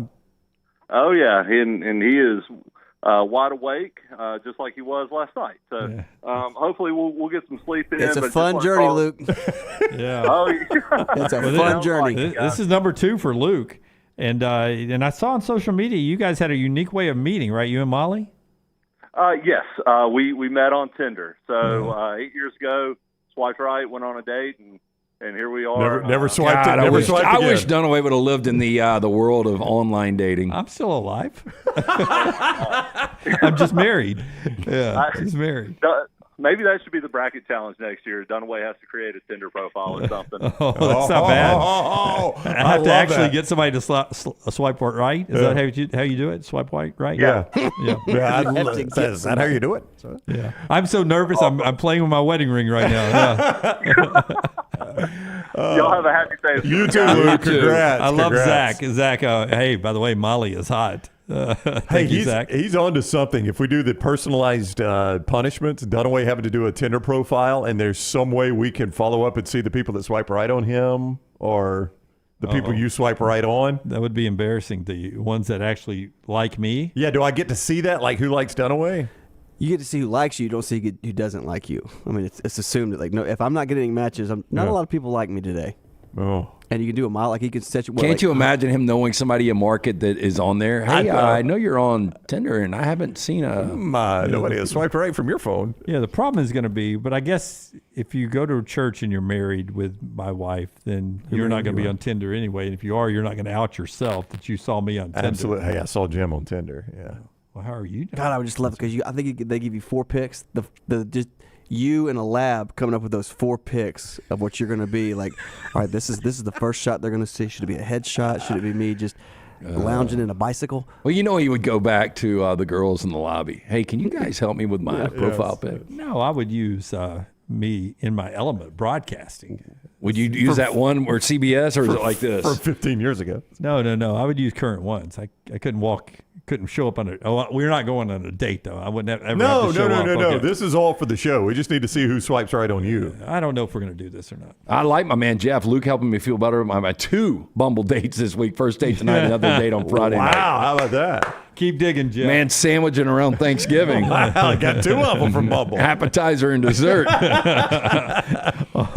Or as we call it, dressing and stuffing, right? Oh, wow. Oh, my God. You said it. Wait, you went Thanksgiving theme? Show being brought to you today by our friends at Storm Restoration Roofing. We'll do trash when we come back today. That was our sneaky good game. Storm Restoration Roofing, Greg from Pell City, sneaky great businessman. He'll tell you right up front, listen, I'm not going to try to rake you over the coals about this. In fact, I give you a free no-cost roof inspection. Many people tell us that Greg actually came out. I used him because I watch your show. He came out and said, your roof's fine. You don't need anything. It blew him for a loop. Like he didn't try to charge him for anything. Find out what Greg Nelson can do for you today. 205-542-3531. 205-542-3531 for a free no-cost roof inspection, or just look him up on Facebook. It's Greg from Pell City. The Burnout with the SEC Network's Peter Burns and Ryan Brown weekly at Disrupt the Media on YouTube and wherever you get your podcasts. The Birmingham Racecourse Casino's 7 days of giveaways is going on now. The more you visit, the more chances you have to win. We're giving away $125,000 in free play and cash. That's right, Birmingham Racecourse Casino is giving away $125,000 in free play and cash. Play the latest, most exciting games around with fun bonuses and big jackpots. There's always more ways to win at Birmingham Racecourse Casino off I-459, exit 31, Derby Parkway. Must be 21 or older, must be present to win. This holiday season, give the gift of peace and security to your home with $50 off recurring Wayne's Pest Control services. As the weather cools down, stop mice, bed bugs, and rodents before they come in. Call 866-WAYNES-1 to gift yourself a safe and pest-free home. Sign up for any recurring service with Wayne's and save $50 off. Don't let mice and rats be uninvited guests to your holiday celebrations. Get a pest-free holiday and save $50 off recurring Wayne's Pest Control services when you call 866-WAYNES-1. Hi, this is Wes McClooney, owner of the New Balance Birmingham store. You're not average, and the New Balance Birmingham store has the shoes and apparel to perfectly match your unaverage self. If we were all shaped the same and had the same level of fitness, and if we all walked and ran exactly alike, well, then I guess an average shoe store selling average shoes would be just fine. But you deserve better. At the New Balance Birmingham store, our specialists will match you with a custom pair of New Balance shoes that fit you perfectly. Come see us at the New Balance Birmingham store. Your feet will thank you. Hey, if you're looking for Birmingham's best pizza, you need to stop in and see our friends at Slice Pizza and Brew. It's as local as you can get, from the ingredients that go into every pizza to the beer on tap. For a great lunch or dinner, go see our friends today, Vestavia or Lakeview at Slice. Want more of The Next Round? Download the app or visit nextroundlive.com for the latest podcast, The Mystery Fifth Hour, our Not For All Ages podcast, The Last Call, and the entire Double Down Media podcast family. All at nextroundlive.com and on the Next Round app. Give the gift of Daniel Moore art this holiday season with the 2024 Crimson and White Fine Art Calendar. This year's calendar features collectors' most beloved Daniel Moore Alabama football moments, from the classic goal line stand to the Saban-era 2nd and 26. Special offer for listeners only. Buy 2 calendars and get 1 free with code HOLIDAY at danielmooreart.com or by calling 1-800-735-2787. The Next Round is so much more than the show you get from 9 to 1 each day. So make sure to head to our official YouTube channel at Next Round Live and subscribe to get all of our latest content. We, of course, have plenty of specialty content and shorts based all around the sports in the heart of the SEC. But we also talk pro sports, gambling, lifestyle and entertainment, and so much more. It's the Next Round YouTube channel where you never know what you're going to find next. Subscribe now to see the latest content and get notifications when we go live. That's at Next Round Live on YouTube.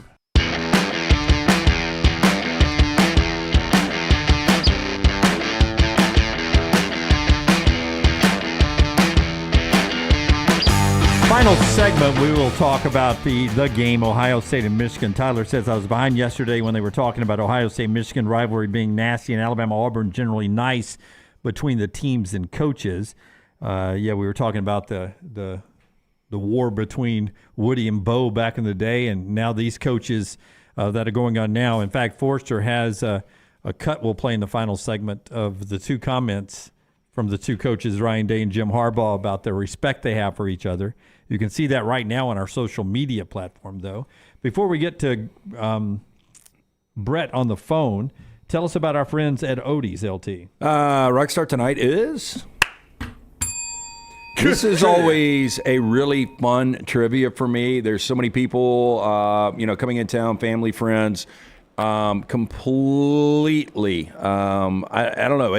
What do you think? Biggest trivia night of the year? Oh, it's insane. It is elbow to elbow. There's a lot of people. Yeah, Lil T might be coming tonight. She said she might be in the crowd. There's going to be live music when we get done around 10 o'clock on that main stage. But come out and join us tonight. The Crestline location. Get there early. Enjoy some great food from Rodney Davis High School beer buckets full of the Bud Light, inside or outside on that great patio. And in the newest location, don't forget about it. It's Homewood. It's Odie's Tavern. Quickly to Brett before we get to trash. Rockstar, punch him up. Hey, Brett, how are you doing, buddy?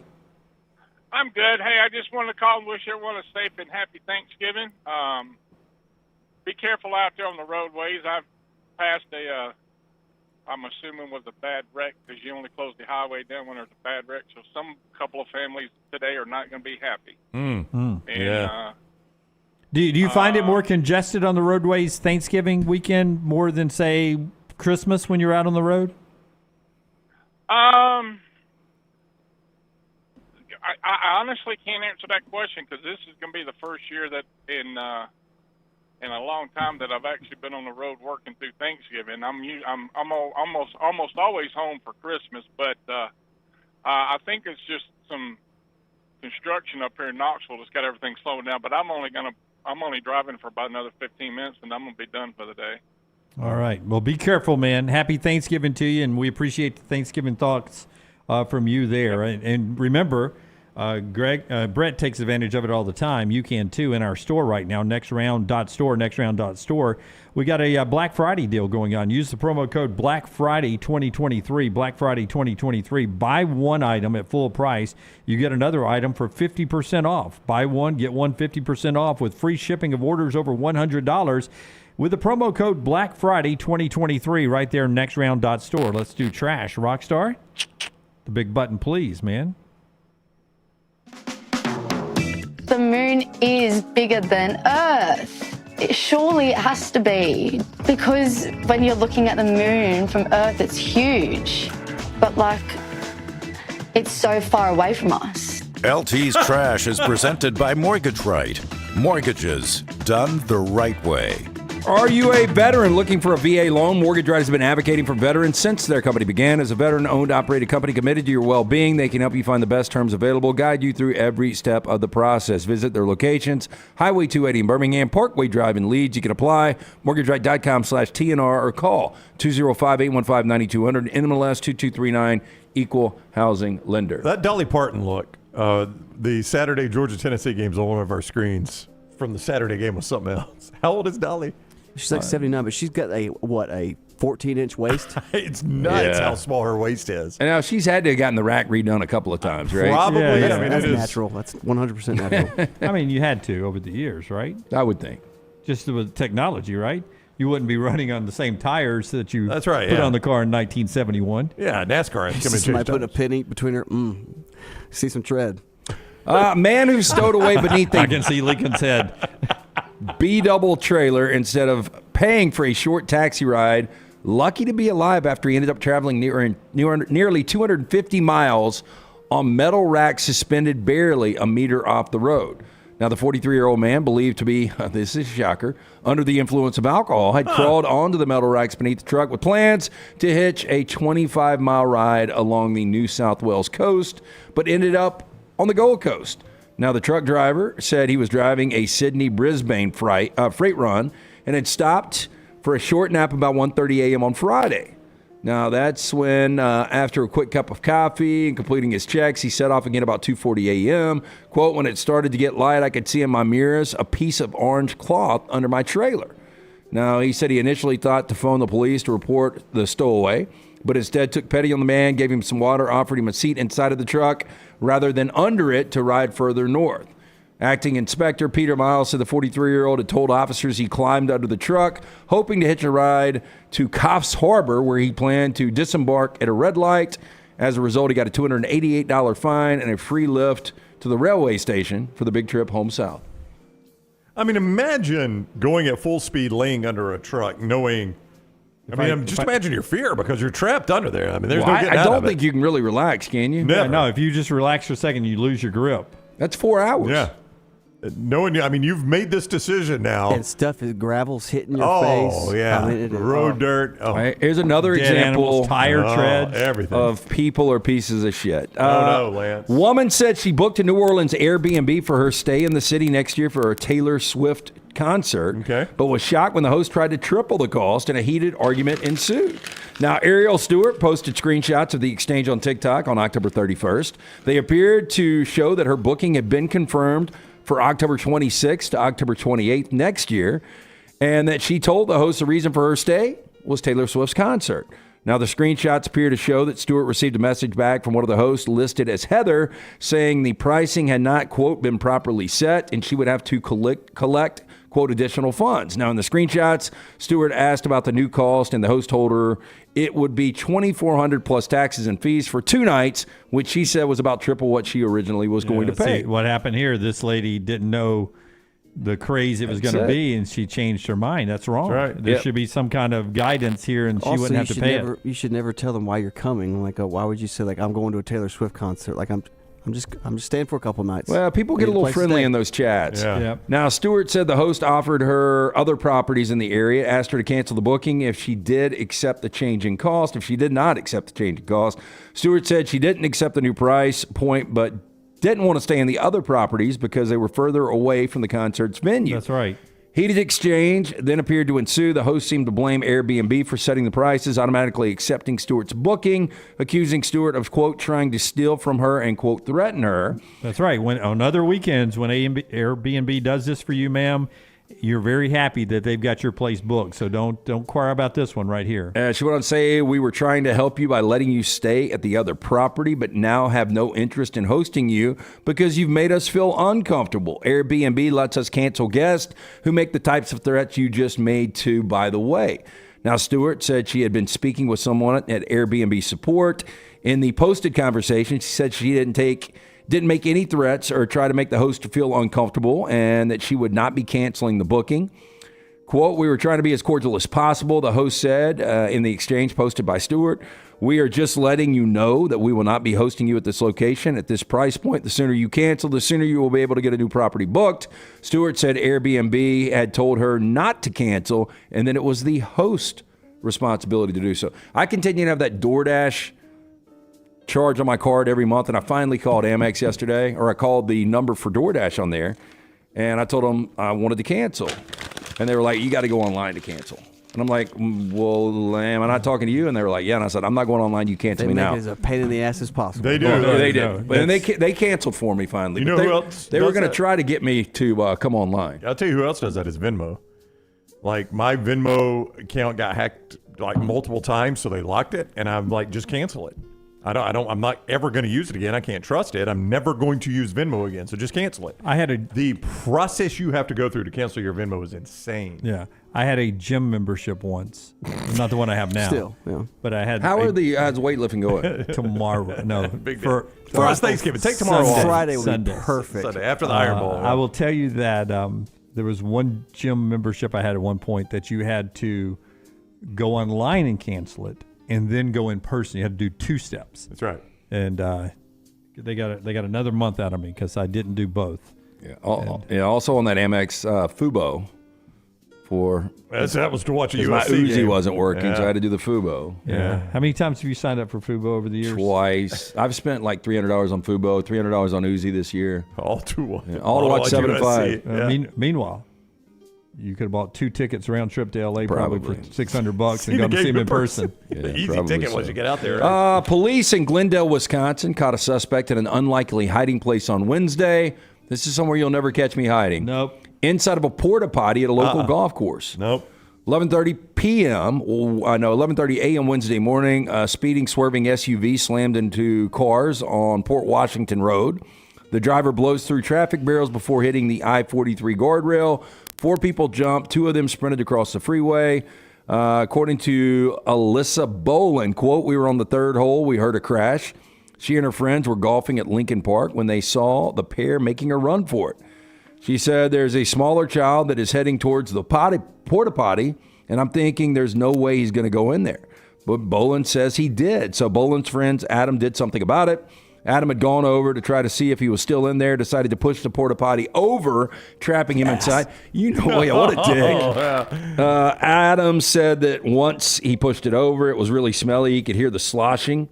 Boland started recording as police closed in, surrounding the porta potty with guns drawn. You could see the person inside climb out and surrender. Other golfers were stunned at what they were seeing. Police arrested 2 of the 4 suspects that ran from the car. Look, save the comments on social media or in the chat room. We accept that we're the softest group of people alive, okay? We accept that. It's all I can do to take a leak in a porta potty. Me too.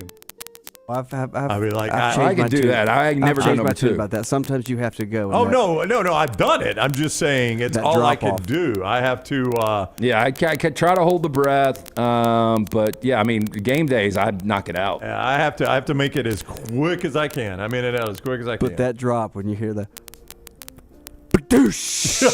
I mean, it is like a 6 foot drop. That's awful. I grew up with outhouses.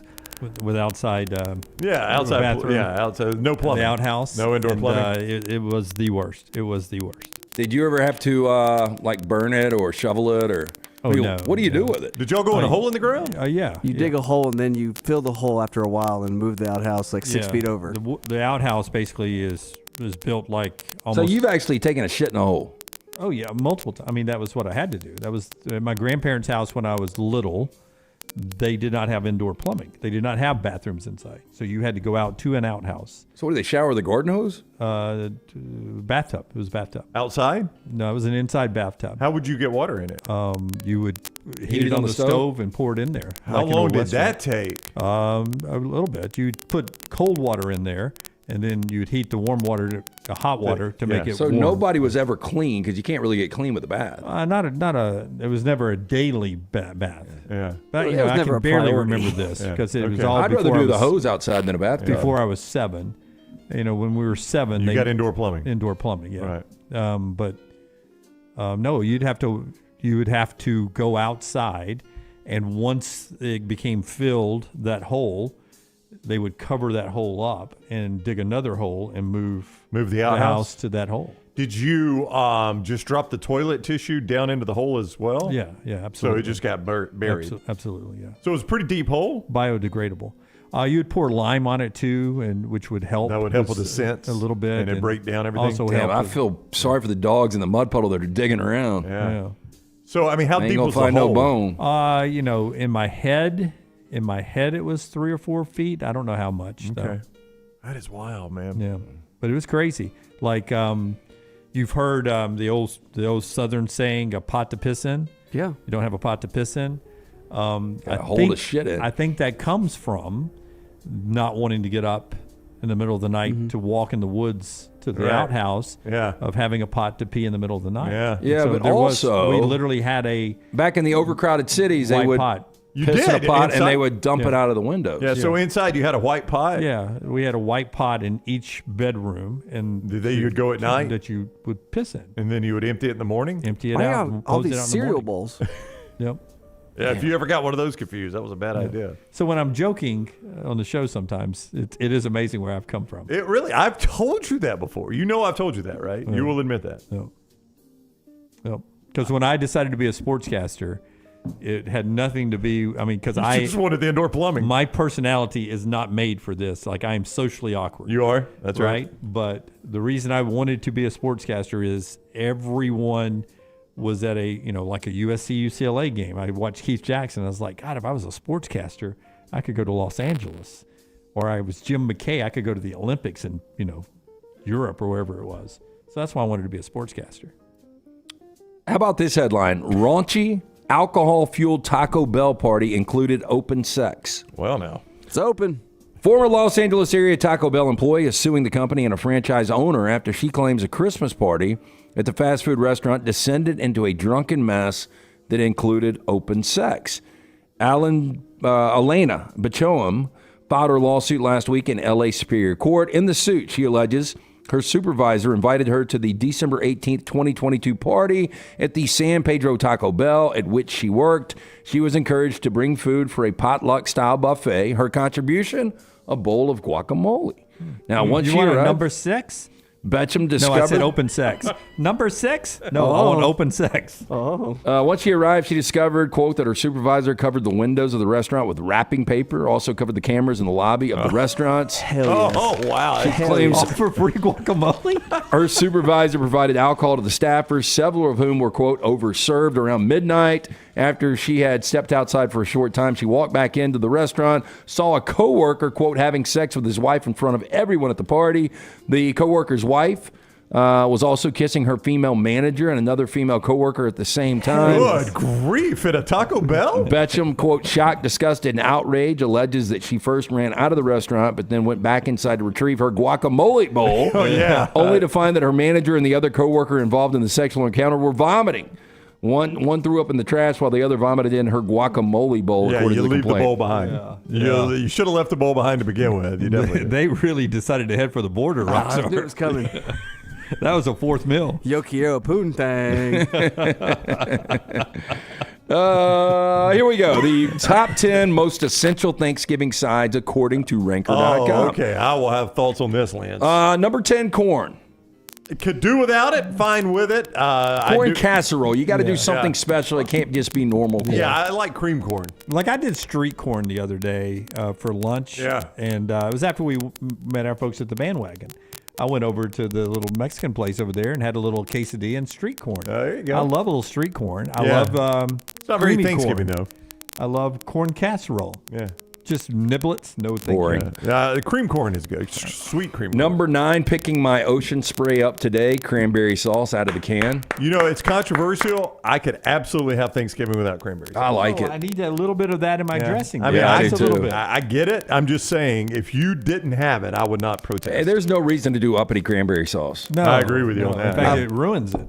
I've also proposed to Taylor tomorrow, if we could all can remember, I guess we're going to text each other. Everybody take a picture of their first plate. Okay. And we'll see who wins Thanksgiving. Send it to Little T? Yeah. All right. First plate. Number 8 on the list. I don't think anything green should be involved in your Thanksgiving. This is green bean casserole. I do not like it because of the brown stuff on top. Oh, what do they call that?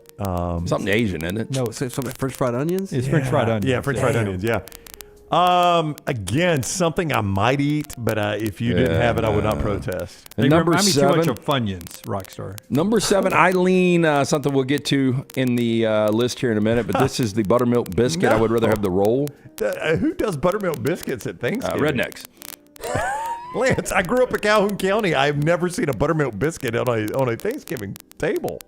I mean, you might do it for breakfast. Dunaway, have you ever done it? Not at the table, I don't think. Now we have some homemade bread. Yeah, bread's one thing, not buttermilk biscuits. That's breakfast food. I've never seen this at Thanksgiving. I cannot believe I've told the outhouse story. Yeah, Daddy, would you ever churn butter? I've told the outhouse story, but yet I'm going. You ever milk a bull? But I'm going to a dinner of 45 tomorrow with my name on a plate. Exactly. But how pumped are you? It's at 5 o'clock, man. Yeah. That primetime dinner. Yeah, what time will you get home? It may in time for the show on Friday. 5:30. You know, you ought to just get up and drive back from Mentone. Yeah, why don't you sleep up there? Yeah. Number 6 on the list, mac and cheese. Yes, sir. I kind of need a different mac and cheese up for Thanksgiving. Yeah, I want it a little thick. I'll take mac and cheese at any time. Can I make a confession? You don't like it? I've never liked it that much. You've said this before. But the palate is changing. I've had it a couple of times recently, and I've got now where I sort of like it. I love mac and cheese. Yeah, how can you not? Number 5 on the list is bread. Very, very, very. Yeah, but that's what it should be. Non-specific. Not a biscuit. It should be that kind of bread for Thanksgiving. Yeah, it should be. I mean, biscuit, bread, all that should be one category, and it shouldn't be a side. Number 4 on the list. This is more my jam. Crescent rolls. I mean, this is all too much bread. I mean, my gosh. What is dressing? Are we eating this thing in a bakery? Yeah. I mean, come on. Is this French? Is this French Thanksgiving? Yeah. I mean, hard pass on that right there. That's too uppity. Number 3, gravy. Okay, I think that goes without saying. I typically do my number 2 without gravy, which is dressing. You like giblet gravy? It's really a condiment at this point, though. Is this a side? Do you have to put gravy on your dressing? I don't have to, but I do. Yeah. I typically don't. I usually don't. I use the cranberry sauce. I never put, so number 2 is dressing. Okay. I never put gravy on this because I think it's great by itself. Don't rush through this. This is Thanksgiving. Yeah. This is what separates us from any other holiday is the dressing. I agree completely with you on this, Jim. Now, I need mine low sage, low peppers, low onions. What are you laughing at? What are you laughing at? So do they specifically do that for you? Well, I think... You think that's the way your family cooks it because that's the way you were raised. That's why you like it that way. Probably so, yeah. I just don't like I like... bland? You like bland? No, not bland at all. It's very, very good, but I just don't like a whole lot of pepper and onion and sage. I don't like a lot of sage. I can deal with pepper and onion. That's what flavors the dressing. Though. Oh, God. A lot of people in the South put way too much sage in it. Way too much sage. So what flavors it for you? The butter? Huh? Yeah, just everything else. You don't need a Hey, bunch number of 1 sage. on this list, I don't ever put gravy on these, mashed potatoes. Those look like good mashed potatoes. I don't put gravy on it either. Yeah, is that a little butter floating around up on the top? There's a lot of butter. Yeah, I like that. So this was 10 what? Sides. Oh, I know it's The sides. 10 most essential Thanksgiving sides according to Ranker.com. Yeah, it's A, it was way too much bread, and Right. B, sweet potato casserole is not in there, so it can't be a legitimate list. Squash casserole's not on here either. Yeah, I did not like this list at all. Yep. And a good salad, not on there at all. Well, good salad was number 14. Yeah. There is no way back in the mud hole that you had salad. No, we never had salad, which I think is why I think we have to have them for every meal. Hey, how's the Premier Soccer going to be tomorrow? Have you checked the schedule? I need to, I'll let you know what the Premier Soccer schedule is that I'll be watching tomorrow. And I'll tell you that overtime today, if you don't know what we're talking about, overtime today is the Mystery Fifth Hour, our Thanksgiving special coming up at the top of the hour. That was Mortgage Right and our unbelievable trash. The show also brought to you by Dr. B. Yeah, Dr. B wants to remind you if you're starting to thin out, be preemptive about this. Do what I did a couple of years ago. Call Dr. B up 205-319-0316, T3hair.net for more than 20 years. Women and men have turned to Dr. Beckenstein for a range of cosmetic and reconstructive procedures. He will use that experience, his advanced training, genetic testing to help his patients fully understand the procedures they are considering. Call Dr. B today, 205-319-0316 or T3hair.net, and make sure you tell them the next round sent you. Follow Dunaway on Twitter and Instagram at Jim Dunaway. Thanksgiving is here, and let the New York Butcher Shop be the place to get all of your holiday meal items. Their premium turkeys are fresh, free-range, and hormone-free. The New York Butcher Shop also has a wide selection of chef-prepared side items to help save you time in the kitchen. Pick up a bottle of wine, and your meal will be complete. Turkeys are selling fast, so place your order today. 2 locations to serve you, in Cahaba Heights and on Highway 119 in Greystone. The New York Butcher Shop. Rare quality, well-done service. Hey, there's nothing worse than waking up to a plumbing problem. Don't get caught in a flooded house. Call the guys at Hemp Hill Services. Adam, Chad, and the team at Hemp Hill are the only ones I trust to fix it and fix it right the first time. Hemp Hill Services does it right and always at a fair price. For all of your plumbing, cooling, and heating needs, trust the name that Birmingham has trusted since 1954. That is Hemp Hill Services. Call now, 205-229-2090. That's 205-229-2090. A legendary coach once said, "It's not the will to win that matters, it's the will to prepare to win." Bryant bankers have the dedication and experience to put together a financial game plan that's right for you. Stop by one of the 7 Central Alabama locations today or give them a call at 1-855-4-BRYANT to begin preparing for your financial future today. You'll find out what unbeatable service and legendary results are all about. Bryant Bank, Equal Housing Lender, member FDIC. There are so many things I love about walk-ons. Authentic, mouth-watering Louisiana cuisine, prepared fresh, daily from scratch. A great beer selection and TVs everywhere to watch the big game every day of the week. And of course, they've got 2 great locations on Highway 280 and 119 and at Hoover near the Hoover Met. Walk-ons is also a great place for happy hour, 2 to 6 Monday through Friday with $5 moonshine swirls, $5 house pours, and half-price appetizers. And it's an easy take-home experience for the family as well. Highway 280 and Hoover with walk-ons. Hey, Lance Taylor from The Next Round. You've heard me for years talk about our friends at Bromberg's Jewelers, and we welcome you to stop by and see that great customer service at the Mountain Brook and Summit locations, but we'd also love for you to check out their new online shop. They've got plenty to choose from. Great gifts, big and small. Available online, they've got David Yurman, Tudor watches, select diamond and gemstone jewelry, William Henry, seasonal and favorite giftware items and baby gifts as well. They've even got an online sale section. For more information, brombergs.com. It's time to start thinking about employee holiday gifts. Consider getting your hardworking guys a pair of Red Wing boots. Each day, your employees are on the job site helping your company succeed, so reward them with comfort at its best. The Red Wing mobile shoe truck can visit your shop and fit your employees with a great selection of boots. Or Red Wing gift cards can be purchased at your local Red Wing store, available in all amounts. Whichever program you choose, your employees will appreciate the quality service and selection from Red Wing shoes, and they'll also be thankful they have such a great boss. Reward your employees this holiday season with Red Wing shoes.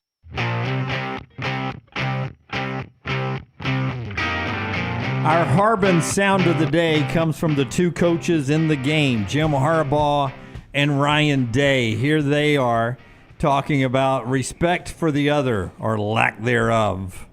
What would you say is your respect level for Ryan Day and their staff? Do you respect Jim Harbaugh and his staff, or what's the feel there? Yeah, I think, it's all about our preparation for Ohio. With everything going on and the things, that are out there, we've just kind of stayed away from all the distractions we have, and just focused on our team. And I think our guys have done a good job of it. The days, the minutes, the hours, everything leading up to this game, that's where our focus is. I think, when you talk to our guys, I've talked to them a couple of times about, what's going on this season and going into the game. But anything else is irrelevant, when you get into this kind of big game week. They're focused on this game. They're focused on this season. They're focused on their preparation, and we're just going to continue on that.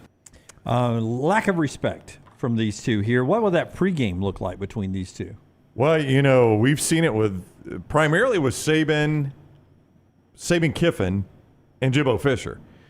When Jimbo went on his rant against Saban, and of course the next time they play, they look like long-lost brothers talking to each other. Kiffin has actually been more critical of Jimbo than Nick Saban was, and it was super awkward, but they still did the half hug and a little chat at midfield. I don't know what that will look like, but I do feel like that is very forced and disingenuous, what you just saw right there. Yeah, those guys hate each other.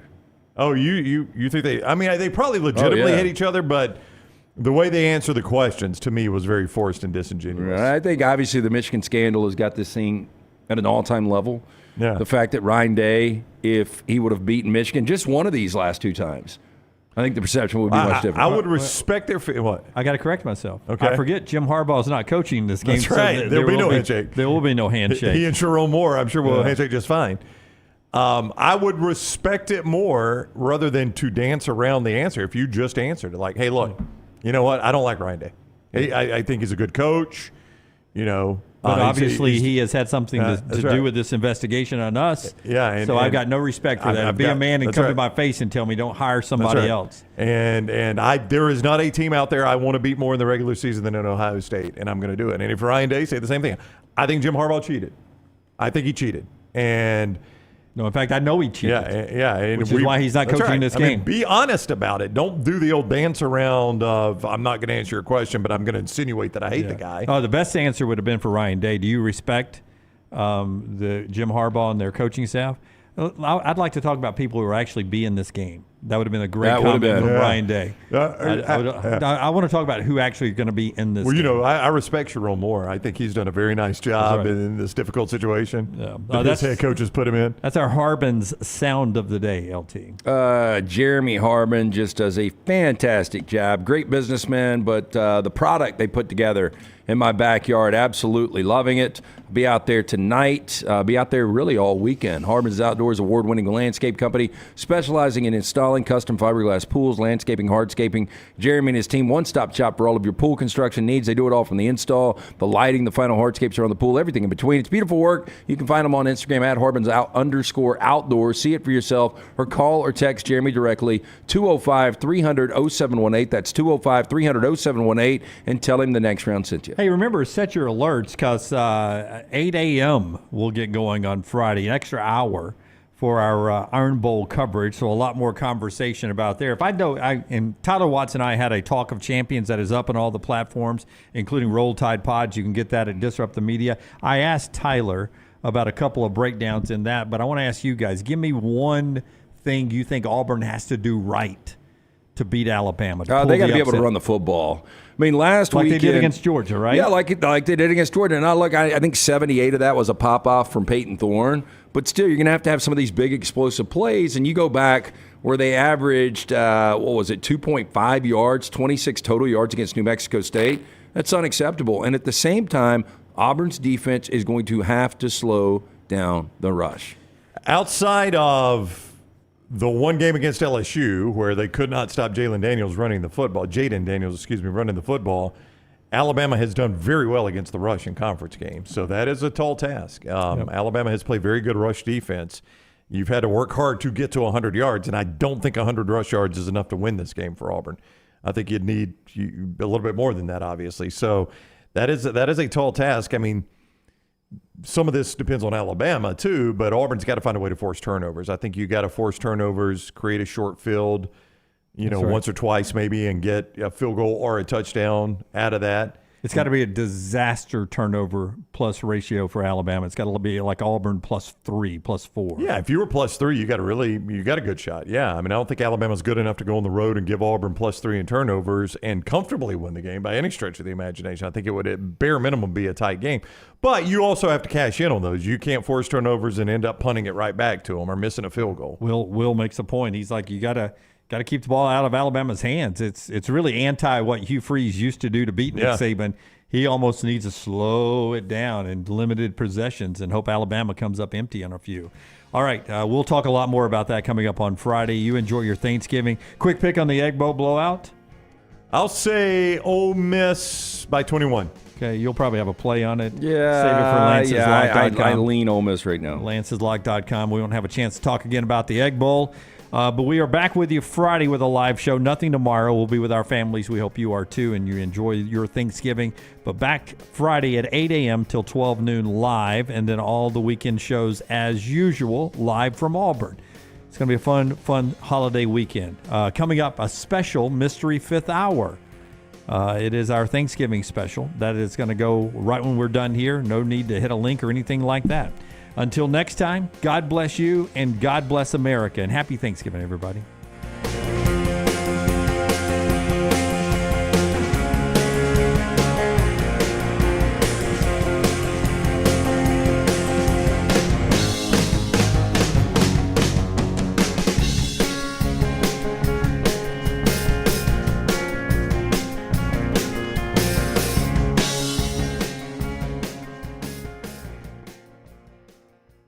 Hey, welcome to the Mystery Fifth Hour, along with Jim Dunaway, the rock star, Sean Henniger, Lance Taylor. I'm Ryan Brown. Thank you for joining us. It is the Thanksgiving edition of the Mystery Fifth Hour. We're talking all about the great holiday of Thanksgiving. It is presented by McCurry Van and Car Rental. If you need a car, van, or truck, rent from McCurry Van and Car Rental, the local rental company you can depend on. All kinds of vehicles to choose from. That includes trucks, SUVs, and passenger vans. Easy to rent. in and out fast. Locations in Athens, Muscle Shoals, Huntsville, and Coleman on 2nd Avenue Northwest.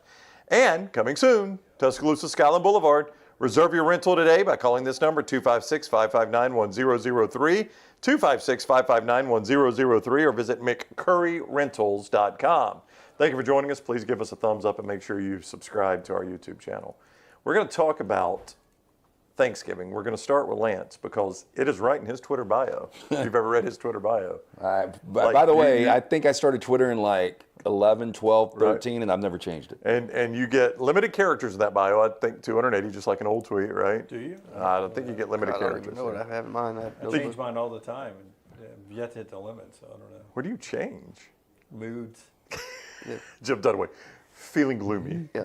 This could actually be the worst day of my life. Football.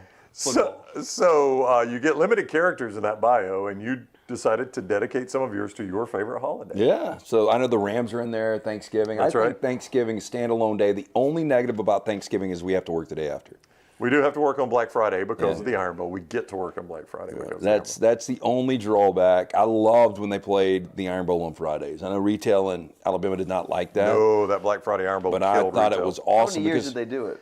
3, I think? Yeah. 2 or 3, yeah. I think 08, 9, I think 10 was on a Saturday. I remember, I'm certain 9 was on a good Black Friday because it was the Tiger Woods Day, the 2009 Iron Bowl at Jordan-Hare. I remember sitting in the press box. I thought 10 was on a Friday. It might have been. Yeah. I'm not swearing that it wasn't. I think it was. But I know the 9 was. I was in the press box at Jordan-Hare, and I heard somebody behind me say, "Oh my God, Tiger Woods just had an awful car accident." Which really wasn't that bad a car accident, really. Christmas is just such a bigger deal, and there's just so much that goes into it. There's so many details. Mm-hmm. And with Thanksgiving, it's really just about the food. Yeah, it does feel a little more laid back than Christmas. It is much more laid back. The weather's typically better. It really is the one event, whether you like, everybody likes food, whether you like football or not, when football and food come together. Yeah. And it's family members you haven't seen in a while and friends that are straggling. Like I remember one time I had Rocky over for Thanksgiving, and I had Tony Curry and his kids and wife. At the same time? Yeah. And I've got a random motley crew coming this year. Do you really? Yeah, so it's exciting to me to put on a little Thanksgiving and then spend it with the family. It's awesome. Yeah. I never get to, I travel up to Mentone and I drive day of. Do you have to or do you get to? I enjoy it. I get to enjoy the drive up. I really do enjoy the drive up. Yeah, I love the drive back. Awesome. The drive back is so much better. Spend time with Maggie's family, but then I come back because we got to work the next day, and I want to wake up and come into work, so I come back and sleep in my own bed. What's the egg bowl thing you do? What do you call it? I don't. They have. Literally the meal is like 40 to 45 people. Yeah. Oh at God. This thing. How do they fit? You have a banquet hall? It's a big house. One of the houses is a huge house, and it is a tea table. Oh, so everybody's at the same table? Yeah. My gosh. Tea table, and you have your it's name. Like y'all are royalty. Your name is on a place setting. Is it a buffet? Whoa! I have never heard this part. I haven't either. So do y'all have a server? So there's a little card that says Jim Dunaway, Maggie sitting next to you. Jim. First name's Jim. Maggie. Do you go? Walk around. Do you go scout it? And then oh God, I do not want to sit next to so-and-so, and you swap them around? Right, but when it was, my redneck Thanksgiving upbringing, I'd go in and pull off, crap, if the Macy's parade on, and my grandmother had already had the ham cooked for a little bit, while everything else I'd go and pull the little ham off. Oh, and yeah. A little, I called it a little purse sandwich. One piece of white bread, put a little ham in there, a little mayonnaise, sit and watch some more. I don't get to do any of that, right? No. I'm not picking off any Did food you dress while up? it's all going. It's I would call it church casual. There's slacks on and maybe some flannels. People are drinking wine, so it's fine. But I can't drink a ton because I got to drive back. I'm definitely driving back. So the out of the 45, how many do you like, honestly? They will probably see this. Do you think the 45 will watch? There's very no way. doubtful any of them watch it. Out of 45, how many Like can I name? Yeah. What do you think that percentage is? I know I know my kids and Maggie. That's good. That's a good start. Yeah, I assumed you had those. Maggie's brother, his wife, and those kids. Okay, so that's... If the folks come in from North Carolina on Maggie's side, I know them. Mm-hmm. After that. Is it buffet? Rockstar was about to ask that. Is it buffet? Multiple turkeys, multiple hams. Did somebody carve the turkey with the zzz? No, they got a guy in a white hat that slices it when you're waiting? Carving station. I want to say older women, but the matriarchs of the families are cooking. They're in there. They slice it up. Good God, do they start cooking on Sunday? I would imagine they had to cook for a week. Uncle Patton, Maggie's brother, I call him Uncle Patton because that's what the kids call him. He smokes a good bird. I mean, he smokes a couple of turkeys out on his smoker. Do you know how he does it?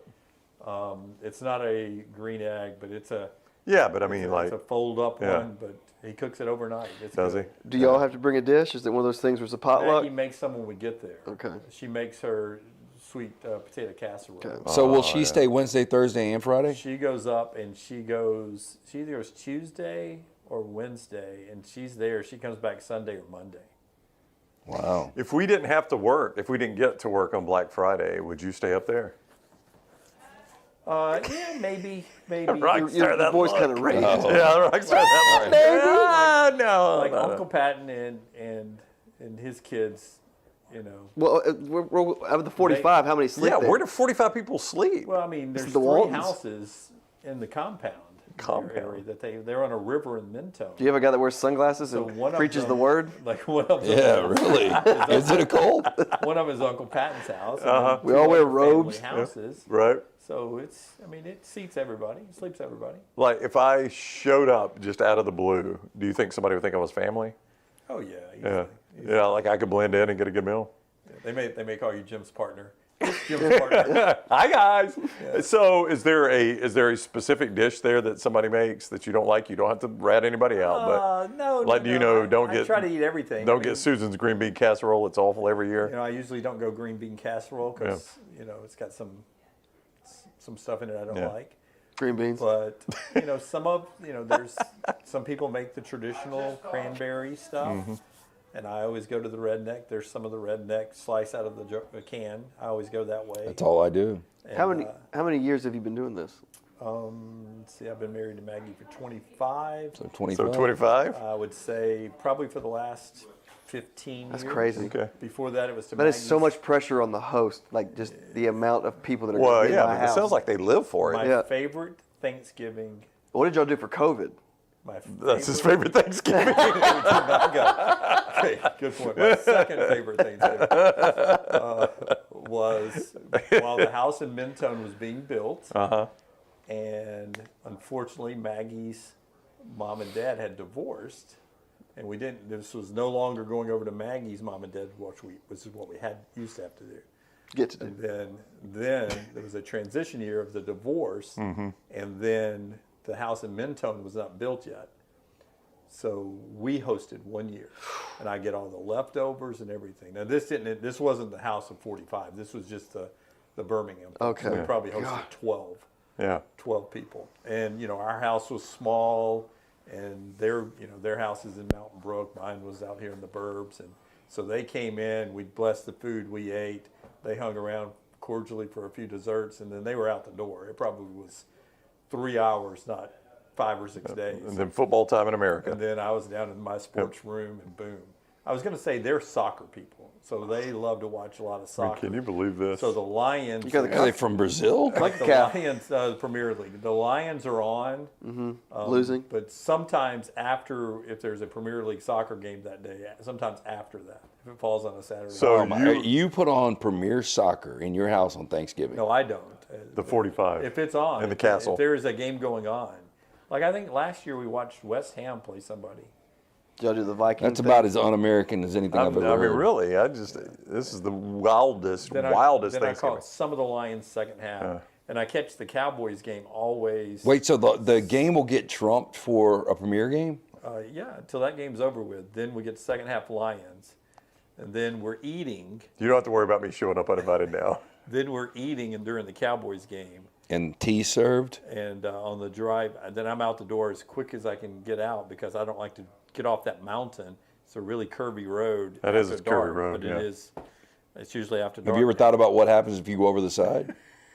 Many times. What if I just don't? What if I just don't make this turn? Yeah. That happened to Steve Carell in the morning show, right? Spoiler alert. At least you down a full stomach. So then I catch, to get back to what Rockstar said. Yeah, right. Then I catch, on the drive back, I'm catching the Cowboys second half on radio.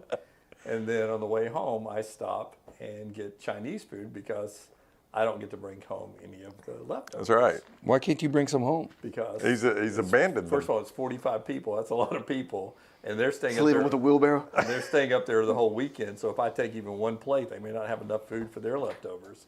So It's not like everybody it's alive. say goodbye to Brother The Jim. plane crash in the Brother Jim will return next year. plane crash in the Andes where they have to eat each other. Hey, Our provisions are low. Let me explain to you what happened one time. No. Let me explain to you what happened one time. Probably about 14 years ago. Oh, I know where you're going. Dunaway was about to get a to-go plate. Somebody's like, "Oh, you're getting a to-go plate?" Yeah. That was the end of it. Are you leaving? Never again. And you're taking that? Yep. No, don't worry about it. No, I'm good. I'm good. I'll stop getting Chinese, Maggie. Don't worry about it. They do, though, because of my passive aggressiveness. They do make one extra sheet of my style of cornbread dressing. Burnt, right? That I'll either be able to take back with me, or Maggie has pre-made and has waiting for me when I get back. What a sweetheart. Yeah, What makes your cornbread dressing special? It's not. It's just the way my grandmother made it. It's the way every Southerner makes it. It's not. Heavy sage or light sage? Probably heavy. Ugh, Has there ever been a confrontation amongst 45 people? Oh. Yeah, get that wine flowing and somebody turns off the soccer game. Before we pray, let's talk a little politics. Yeah. I mean, I'm going to tell you, I leave here probably at 8 a.m. Yeah, so I get there at 10, 10:30ish, sometimes 11 if I stop for Waffle House. God almighty. Damn, you're a consumer. You eat You're gonna hit Waffle House? You're going to hit that 20,000 on Thursday. Wait a minute. You eat Waffle House, Thanksgiving lunch, and Chinese? I bet that is, Waffle House is probably least busy day. Oh, I of the bet it year. is, but I don't know how you eat that. God, I'd be miserable. I try to tell you guys, I eat. So sometimes my drive up is 90 minutes, which I think is actual time. Sometimes it takes 3 hours to get there. Sometimes Dunaway's like, I wonder where that road goes. I'm not going to use GPS today. See if I can get there. I wonder if that road runs north-south. Then I hang out for a bit, love their kids. Yeah. Then like you said that with an eye roll almost. Then it's what do they call you? Uncle Jim. Uncle Jim. For a while, they called me Stranger. What's up, Stranger? Who is this fella? Have you ever had snow up there? Flurries. I do enjoy the walk. While food is being cooked, sometimes Maggie and I will go for a walk. Mm-hmm. There's a falls and it's a river. You worry about bears? Worry about wildcats. Wildcats. You hear about that? Holy hell, that's Tony Dell! You got attacked by a wildcat on Thanksgiving up in Mentone? You can, Did you say it's Tony Dell? Yeah, it's good. Yeah, Anthony Mashburn. You can... Jamal. Jamal. Yeah. You can hear them at night sometimes. Can you really? The Wildcats? It's more of a lion, I guess. Wow, I mean, that was a longer explanation than I had anticipated. I enjoyed it. I would love to hear more about it. I'd like to see footage of it. Does that do it for us on Mystery Fifth Hour? I mean, we're almost done. Like the line looks like, the buffet looks like the Apple line with the new phone. To Rockstar's point, I call it the Egg Foo Young Bowl. Egg Foo Young Bowl because you eat only... Because I'm always eating Chinese. Is it women and children first? Yes. Elderly, and then y'all? And for some reason, I always think the women who prepared it should go first, but they always go last. No, that's the way it is in the South. Yeah, you got to make sure everybody eats. Those ladies work really hard on it. Rockstar, you cannot possibly top that. Do you have they're the nicest people, and then the desserts are on a table. There's a table. I like that. Table full of desserts. I like there are that. puddings and cakes and pies. Putting it in my mouth. Pies. That's what she said. What? Fingerling things. And Fingerling? Yeah, like little lady fingers. Lemon square things. Yeah. It's a table full of desserts. Rockstar? I don't really have. I was trying to think of I think I've done it once where it hadn't been like immediate family. I'm trying to think of a Thanksgiving where I had like cousins and uncles. And I mean, it's been since grade school. I'm trying to think. We usually do immediate family now. Being married is different. Sometimes we'll go to Troy's like every other year, and then you split Christmas. This year, my brother and his wife are going to her family, her side, and then my sister and her husband are going to his family. So I think me and Nancy and her parents are coming to my parents' house. Yeah. But two parents together. Mm-hmm. See, my brother and his wife live outside of Atlanta, and she's from South Carolina. So I'm every other year. Either my parents in Jacksonville or my in-laws, which live like 5 minutes from us. So I got it pretty good, actually. How long do you stay at the in-laws? How many people is that? 7 people? Yeah, it's my 4, my 2 in-laws, and then my brother-in-law and his girlfriend and his son. So, yeah, it's 9 people. Yeah. I don't remember. I remember having a high school girlfriend. You guys worked with her. And I'm trying to remember how we did Thanksgiving. Like when you have like a high school girlfriend. I think you dropped by. I remember spending a high school girlfriend a little time. You know, when we first got a divorce, me and Bethany, I had 3 Thanksgivings, which I didn't mind. Yeah, that's good food. Yeah, because I had her mom's Thanksgiving, that side of the family, her dad's, and mine. You didn't have a Waffle House or an Egg Foo Young. I did not. Yeah, I always that's a lot. watch 2 movies on Thanksgiving, too. Not on Thanksgiving, but either the night before or the night of. See, I kind of like that Wednesday night before Thanksgiving. Yeah, I do too. So we always do trivia the Wednesday night before, and it's always fun. It's a great crowd, right? But it gets so packed that I used to stay late, but now I jump out right when we get off the stage, and I go home and watch one of those 2 movies. Yeah. Do you already have it planned this year, what movie it's going to be? Yeah, I think it's going to be well, there's 2, Planes, Trains, and Automobiles, and Son of a Woman. So I think Planes, Trains, and Automobiles, because Maddie's never seen it. She's seen Son of a Woman. Yeah. Oh, there you go.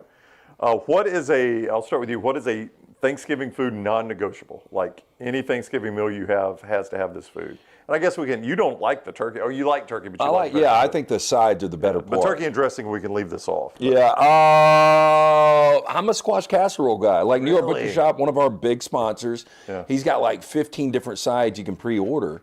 And I already got, I got the traditional, the mashed potatoes, the mac and cheese, but I got some squash casserole. Would it be smart? And pecan pie, those are non-negotiable. Oh, yeah. If I just ordered a Thanksgiving meal from New York Butcher and just put it in my refrigerator to have it when I get home and just ditch the Chinese, and that'd be my leftovers? Yeah, I don't know if they can do an individual meal for you. Well, your problem is you're going to have to, but you get the whole shooting match. I can eat it. I can eat that. Your problem is you're going to have to cook it when you get home. No, it's cooked, isn't it? Well, not if it's in your refrigerator. You're going to have to heat it back up. Yeah, I mean, everything, it's just you got to heat it up. No, I mean, but that's all you got to do. Do that with leftovers anyway. Yeah, well, I mean, it's probably going to be like 30 or 40 minutes in the oven. It's Thanksgiving for dummies. Yeah, what time do you get home? Usually right at the kick. The start of the egg bowl? The initials, a SAP.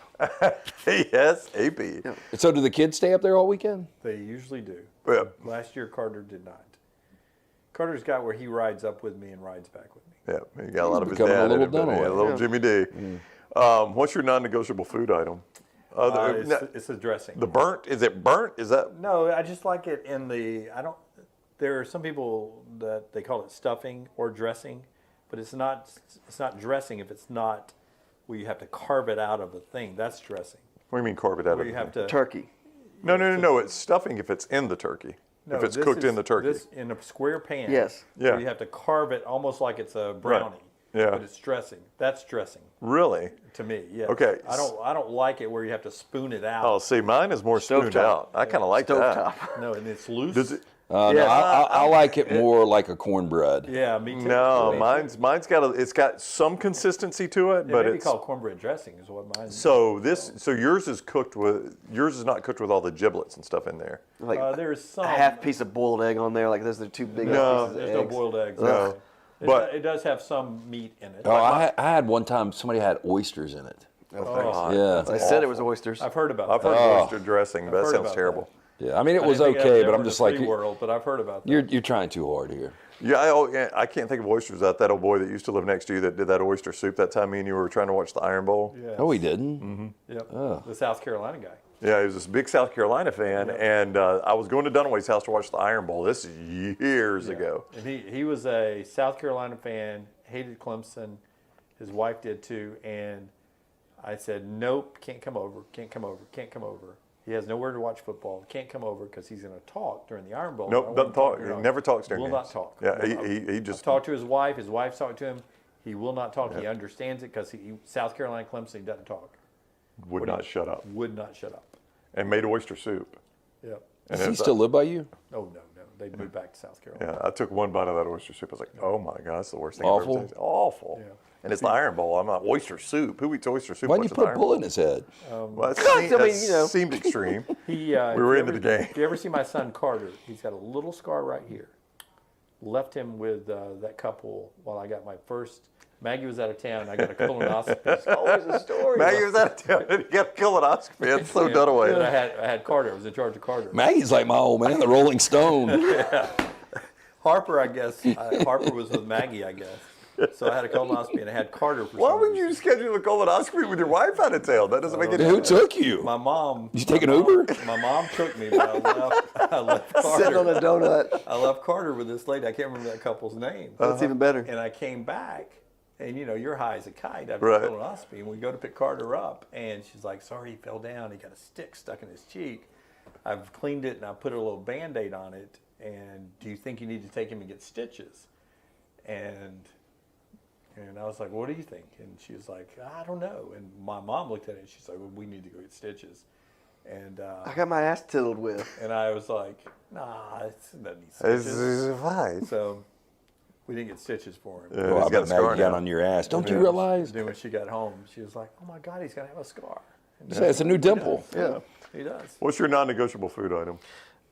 I was introduced to this, and it's been a staple for my family. I was introduced to this at one of our former parties at our former employee. We had a potluck one day, and I don't know who brought it, introduced me to corn casserole. Oh, corn casserole. Yeah, it's I had never, and I- Creamy corn? Yes, and I don't know it's who. so good. Like you scoop it, like Yes. kind of, but it's kind of spongy. But somebody in our It's almost like cornbread with corn in it. yes, It's- somebody in our building Yeah. brought it, and I remember I had 3 servings of it. And I Yeah, told my stuff's mom, good. and like, she started making it. And it's amazing. So that's one that that's been for about 15 years. Like we got to have corn So that's casserole. not cream corn. It's like No. more. It's more. It's almost like bread. Yeah. It's like like a bread. breaded. It's real spongy. Yeah. But the bits of the Put corn It is is in good. it. Put It is salt good. on it. Oh my God, that and I started loving dressing. I hated it as a kid, but I know it's. Oh, I love it. Yeah. And then my mom makes. She literally calls them butt rolls. It's Oh, like I like those. They she got the- yeah. She puts 2 rolls together when they in the oven. When they pop up, it literally looks like a big ass. And she goes like, "We're gonna do butt rolls." I thought you were talking about those little like brown and serve. Oh no, like they're like this Yeah. big and they look like a little ass. And the nephews and nieces eat the piss out of them. Do y'all have a certain time y'all eat? Oh, it's like 2:30, 3. Ours is it's normally right around 12-ish, 12:50. It's about halftime of the Lions game. Yeah. Normally, I can watch the first half of the Lions game before we eat. But I'm like Dunaway. As soon as I walk in the door, I start picking. Man, Yeah. I go See, right I to the can't do food. that. That's why I stop at Waffle House. Mentone. We used to always do a breakfast casserole on Thanksgiving. We do that on Christmas. Yeah, we do that on Christmas. Mentone is whenever the Cowboys are kicking off, usually about 3 o'clock. That's usually the one game I want to watch. Right, And that's of what we're course. going to eat. Yeah. Back when I was a single man and my nanny was alive, she would cook all night long. She would cook all night long, and it was ready at 11 o'clock. And we didn't sit around a table. We got our plates. We went and sat and watched the Lions play at 11 o'clock. I'm eating mine in the back seat of my car. Yeah, and we sat there and we watched football and we ate all day long. You go get all you want. And, What was the drink of choice? well, Bud Heavy? RC. My pops drank his beer, and Nanny probably had sweet iced tea, and I was drinking a Coca-Cola.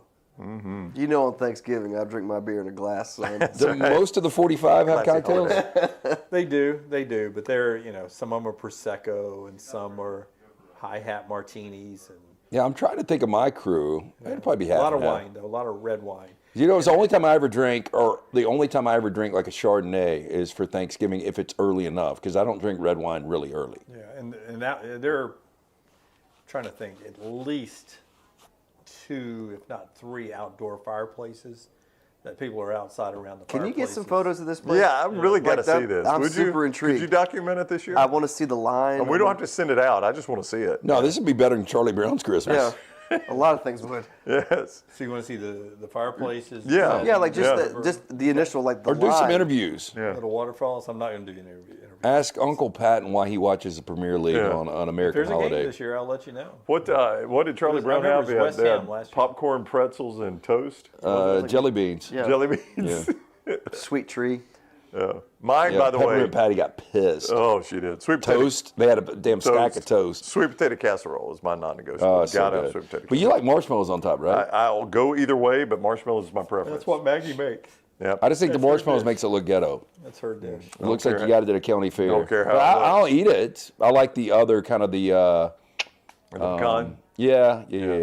Aunt Dana, Maggie's half sister from Charlotte, she makes a salad. I know you guys hate the salad, but she Waste of time. Yeah, no greens on my she Thanksgiving. Thumbs down. roasts the pecans that go in it by hand.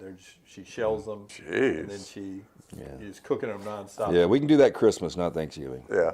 And she knows that I'm always hungry. So You know, she'll slide me a few right out of the oven. The comedian John Panette used to say, salad is not food. Salad is a promise food is on the way. That's salad. I like a good salad before a meal. Hey, McCurry Van and Car Rental brings you the Mystery Fifth Hour. If you need a car, van, or truck, rent from McCurry Van and Car Rental, the local rental company you can depend on. Trucks, SUVs, passenger vans, they got them all. Easy to rent, in and out quick. Athens, Muscle Shoals, Huntsville, and Coleman on 2nd Avenue Northwest. Coming soon to Tuscaloosa, Skyland Boulevard. Reserve your rental today, 256-559-1003, 256-559-1003, or McCurryRentals.com. That's when I usually do a disclaimer. This is where I say I absolutely love every member of my family. That's going to fix everything you've just said, yes. I'm just saying that sometimes Holly McBaldface, these stories, Mole Lady, are enhanced for purposes of the camera. Fat Ankles McGree. Make sure you give us a thumbs up, especially if you're somehow related to Jim or Maggie. Give us a thumbs up and subscribe to our YouTube channel. Have a happy Thanksgiving, and we'll see you every single weekday morning, 9 to noon, on The Next Round.